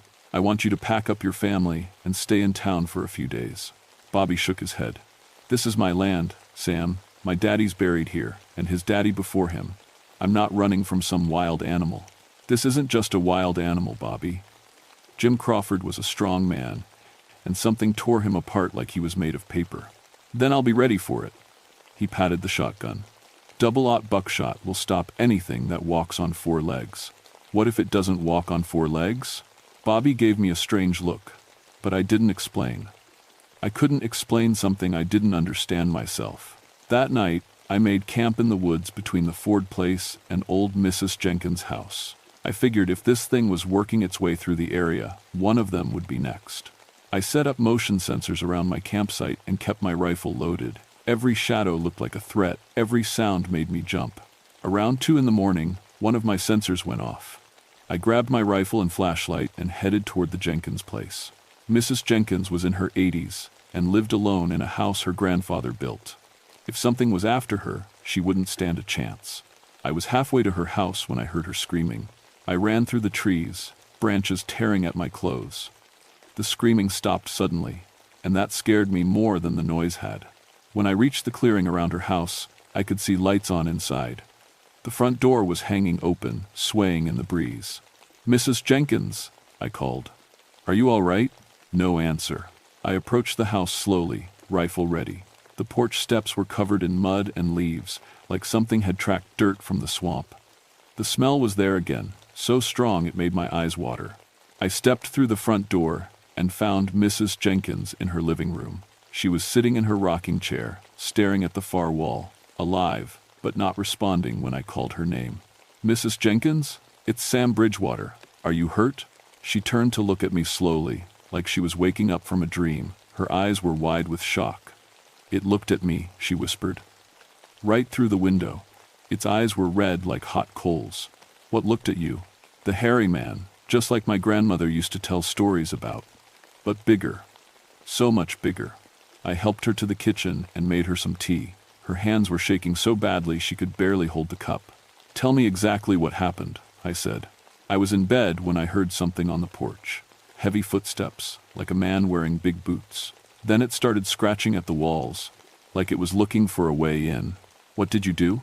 I got up and looked out the window. She took a sip of tea. "That's when I saw it, standing right there in my yard, looking back at me." "Can you describe it?" "Tall as a tree, covered in dark hair. Its face was like a man's but wild, primitive, and those eyes," she shuddered. "It tilted its head at me, like it was curious, like it was studying me." "How long did it watch you?" "Felt like hours, but probably just a few minutes. Then it turned and walked away into the swamp." "But Sam, it walked on 2 legs. Like a man." I stayed with Mrs. Jenkins until dawn, then helped her pack a bag. I drove her to town myself and made sure she had a place to stay with her daughter. On the drive back to the forest, I tried to make sense of what I was dealing with. The footprints, the incredible strength, the intelligence it showed in testing the houses. Everything pointed to something that shouldn't exist. But Jim Crawford was dead. That was real enough. And whatever killed him was still out there in the swamp, getting bolder. Word spread fast in a small community like ours. By the end of the week, everyone knew about Jim Crawford's death and the strange things happening in the bottoms. Most people stayed away from the area, but that just made my job harder. I couldn't protect people who insisted on staying, and I couldn't catch something I couldn't understand. Sheriff Phillips brought in a tracker from Little Rock, a man named Roy Benson who had a reputation for finding things others couldn't. Roy was a small, wiry guy with sharp eyes and 20 years of experience hunting everything from lost children to escaped convicts. "Show me these tracks," he said when we met at the Ford place. I led him to the clearest prints I'd found. Roy knelt down and studied them for a long time, measuring and taking photos. "These are real," he said finally. "Whatever made them weighs at least 500 pounds, maybe more. The depth and spacing suggest it's bipedal, walks on 2 legs most of the time." "Any idea what it could be?" Roy shook his head. "I've tracked bear, big cats, wild hogs, even circus animals that got loose. Never seen anything like this. The stride length suggests it's 8 feet tall, maybe taller. Think you can follow its trail?" "I can try, but if this thing is as dangerous as you say, I want backup." We spent the next day following the tracks deeper into the swamp. Roy was good at his job. He could spot signs I would have missed. Bent reeds, disturbed mud, even scratches on trees where the creature had passed. The trail led us to a part of the swamp I'd never explored, where the water was dark as coffee and cypress trees grew so thick they blocked out the sun. The air was thick with moisture and the smell of decay. "This is its territory," Roy said quietly. "Look around, no other animal signs. Even the gators avoid this area." He was right. The silence was unnatural, No birds, no insects, no splash of fish jumping, just the sound of water lapping against the trees and our own breathing.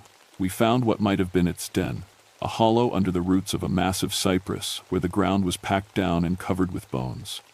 Most were from animals, but some looked disturbingly human. "We should get out of here," I said. Roy was taking pictures of the bone pile when we heard it, a low, rumbling growl that seemed to come from everywhere at once. The hair on my arms stood up. "Move," I whispered. We backed away from the den slowly, trying not to make any sudden movements. The growling got louder, and I caught a glimpse of something moving through the trees about 50 yards away. Something big and dark that moved between the trunks like a shadow. We made it back to solid ground without seeing the creature clearly, but I could feel it watching us the whole time, following us, making sure we left its territory. "That thing was playing with us," Roy said when we reached our vehicles. "It could have attacked any time, but it chose not to. Why? Maybe it's not ready to fight yet, or maybe it's learning about us, just like we're learning about it." That thought didn't make me feel any better. 2 days later, Roy went back into the swamp alone. He said he'd found a new trail and wanted to follow it while it was fresh. I told him to wait for backup, but he was confident he could handle himself. That was the last time anyone saw him alive. When Roy didn't check in by radio that evening, I organized a search party. We found his truck parked at the edge of the swamp with his gear still inside. His trail was easy to follow at first. He'd left markers tied to branches to find his way back. The markers led us deep into the swamp, to a small island covered with cattails. That's where the trail ended. We found Roy buried under 2 feet of mud and vegetation, like something had tried to hide the body. The local doctor said he'd been dead for hours, but he couldn't determine the cause of death. No obvious wounds, no broken bones. Just a look of absolute terror frozen on his face. "Heart attack, maybe," the doctor suggested. "Extreme fear can stop a man's heart." I didn't argue, but I'd seen Roy face down armed fugitives without breaking a sweat. It would take more than fear to kill a man like that. After we recovered Roy's body, I made a decision. I couldn't keep putting other people at risk. This was my forest, my responsibility. If there was something dangerous in the swamp, I had to deal with it myself. I went to see Colonel James Mitchell at the Army Corps of Engineers office. Mitchell was a straight-talking military man who handled government business in the area. If anyone could help me, it was him. "You're talking about a wild animal, Bridgewater," he said when I told him the story. "Call in a hunting party and put it down. It's not just a wild animal, Colonel. This thing shows intelligence. It plans its attacks, studies its targets, and it's killed 2 men in less than a week." Mitchell leaned back in his chair. "What exactly are you asking me to do?" "I need backup, military backup. Men with experience handling dangerous situations. I can't deploy soldiers to hunt a bear, Sam. Then call it a training exercise. Your men need practice with wilderness operations, right? Consider this a live-fire drill in a hostile environment." Mitchell studied me for a long moment. "You really believe this thing is that dangerous?" "I believe it's going to keep killing until someone stops it." "All right, I'll see what I can do. But if this turns out to be some kind of wild goose chase, your career in the Forest Service is over." "Understood." I spent that night with Bobby Ford and his family, trying to convince them one more time to leave the area temporarily. "We've been here for 3 generations, Bobby said. "My great-grandfather cleared this land with his own hands. I'm not abandoning it because of some overgrown ape." His wife, Mary, was less stubborn. "Maybe we should listen to Sam, Bobby, just until they catch this thing." "There's nothing to catch," Bobby insisted. "It's just a bear with a hormone problem. A few good shots will bring it down." I was still arguing with him when we heard the first sounds outside, heavy footsteps on the porch, just like before, but this time they were accompanied by something new. A low, rhythmic banging. We looked out the front window and saw the porch railing shaking. Something was hitting it with tremendous force, testing how strong it was. "Get your family to the back room," I told Bobby. "Now." The banging stopped suddenly. For a moment, everything was quiet. Then we heard the creature moving around the house, testing windows, rattling doors. It was systematically checking every possible way inside. Mary Ford gathered her 2 young children and hurried them to the bedroom. Bobby grabbed his shotgun and moved to the front window. "I can see it," he whispered. I joined him at the window. In the pale moonlight, I got my first clear look at the thing that had been terrorizing the area. It was massive, at least 8 feet tall and broad as a tree trunk. Dark hair covered its body, and its face was a mix of human and animal features. Intelligent eyes, but wild and primitive.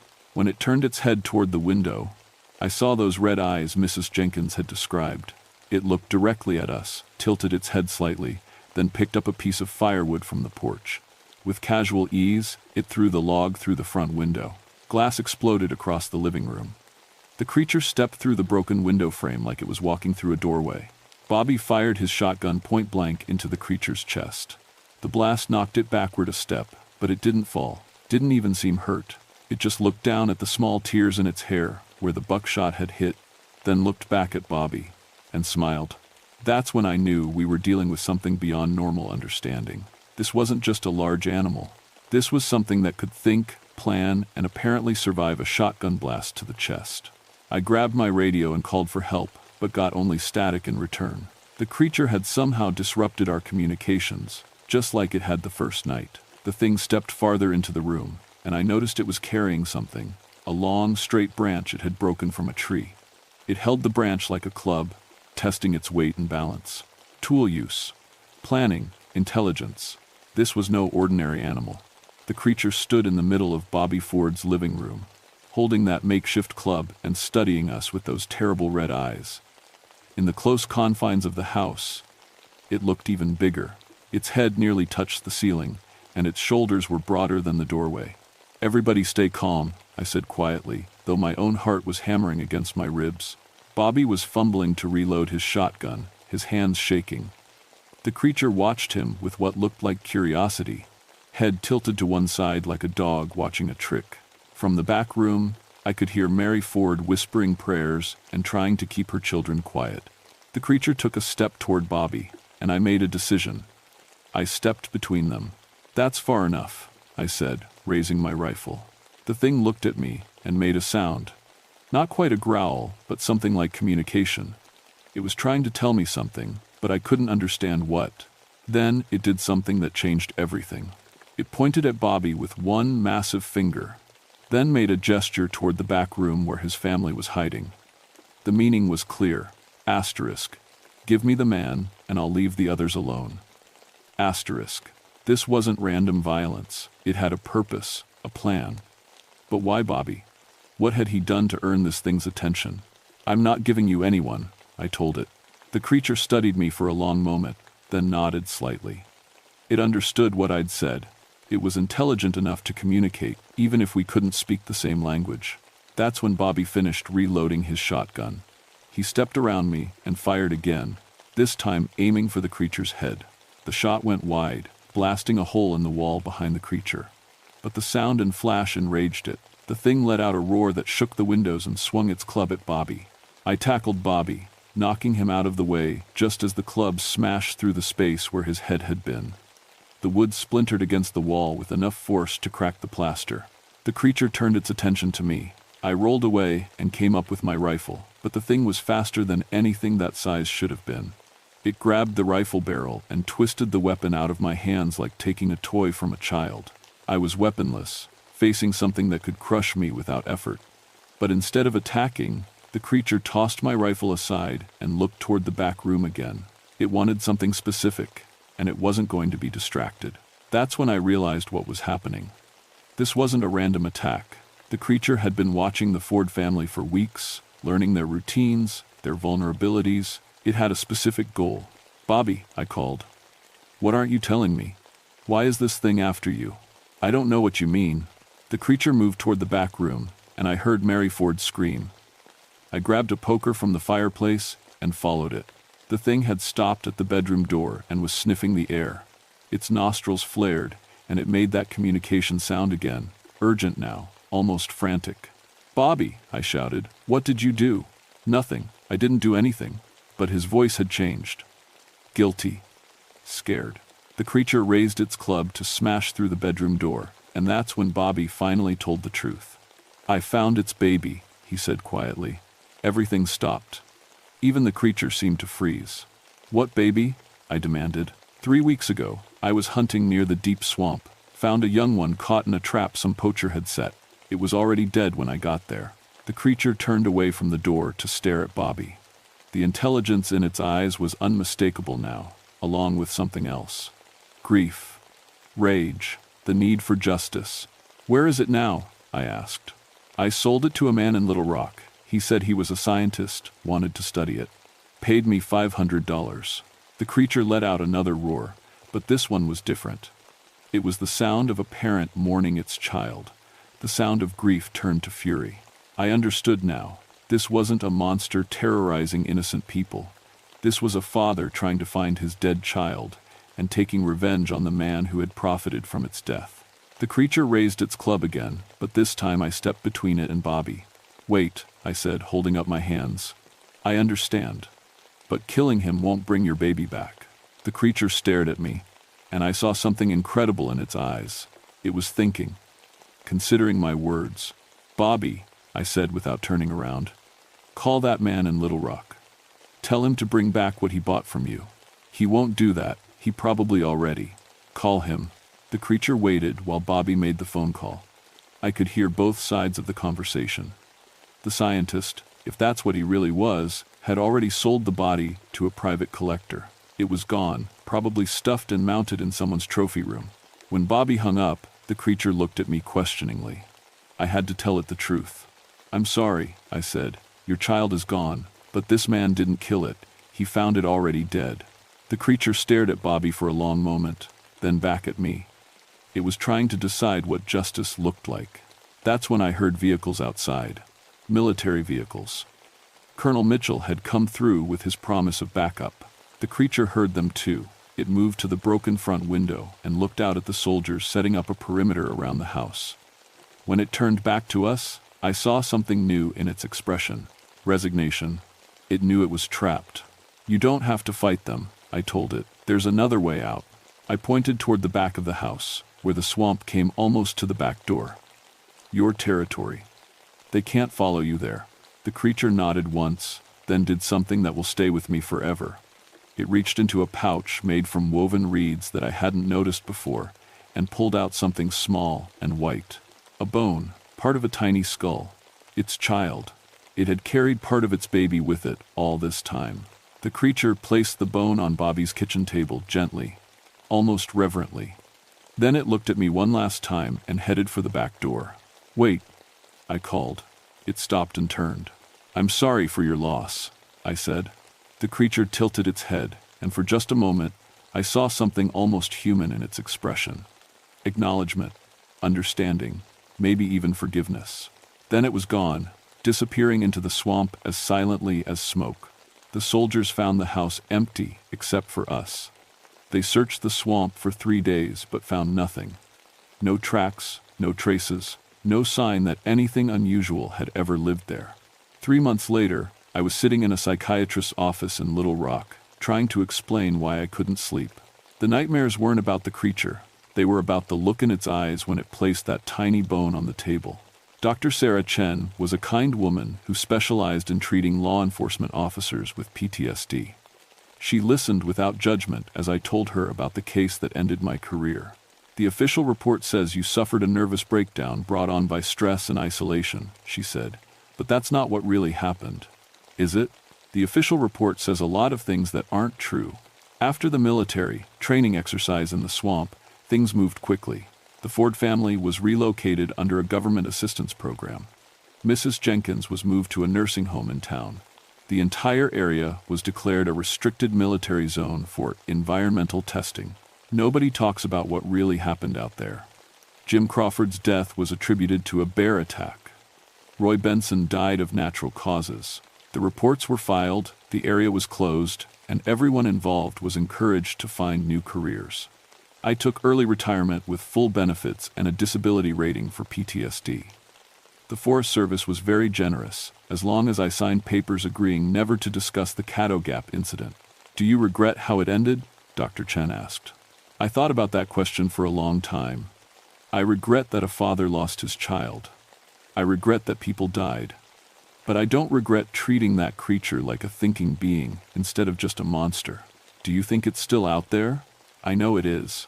Sometimes, when the wind is right, people in the area report a strange smell coming from the swamp. And there are still stories. Hunters finding impossible footprints, campers hearing sounds that don't match any known animal. Doesn't that worry you? Not anymore. It got what it wanted. Its territory protected, its child's memory honored. I think it just wants to be left alone now. Doctor, Chen made some notes in my file. You've made remarkable progress, Sam. The nightmares are less frequent, and you're sleeping better. How do you feel about possibly returning to work? I've been thinking about teaching. Maybe wildlife biology at the community college. Help people understand that there's more in the woods than we think, and most of it deserves our respect, not our fear. After my appointment, I drove back to Arkansas. I have a small cabin now, 50 miles from Caddo Gap, but still close enough to keep an eye on things. Local folks know I used to be a ranger, and sometimes they ask me about strange things they've seen in the woods. I listen to their stories and give them advice. Respect the forest, don't take more than you need, and remember that you're a guest in something else's home. Most people think I'm just a burned-out ex-ranger with too much imagination. But every now and then, someone comes to me with a story that sounds familiar.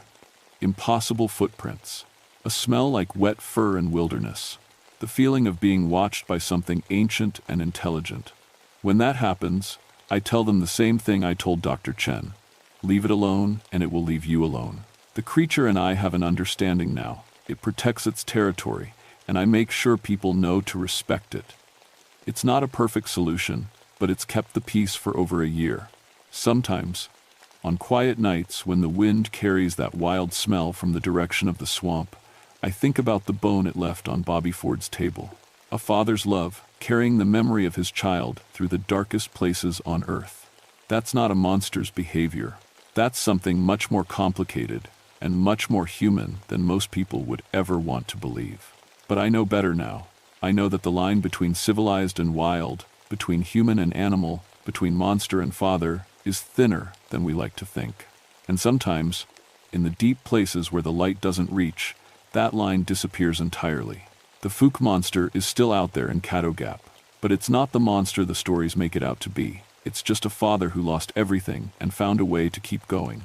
I can respect that, even if it means I'll never sleep quite the same again.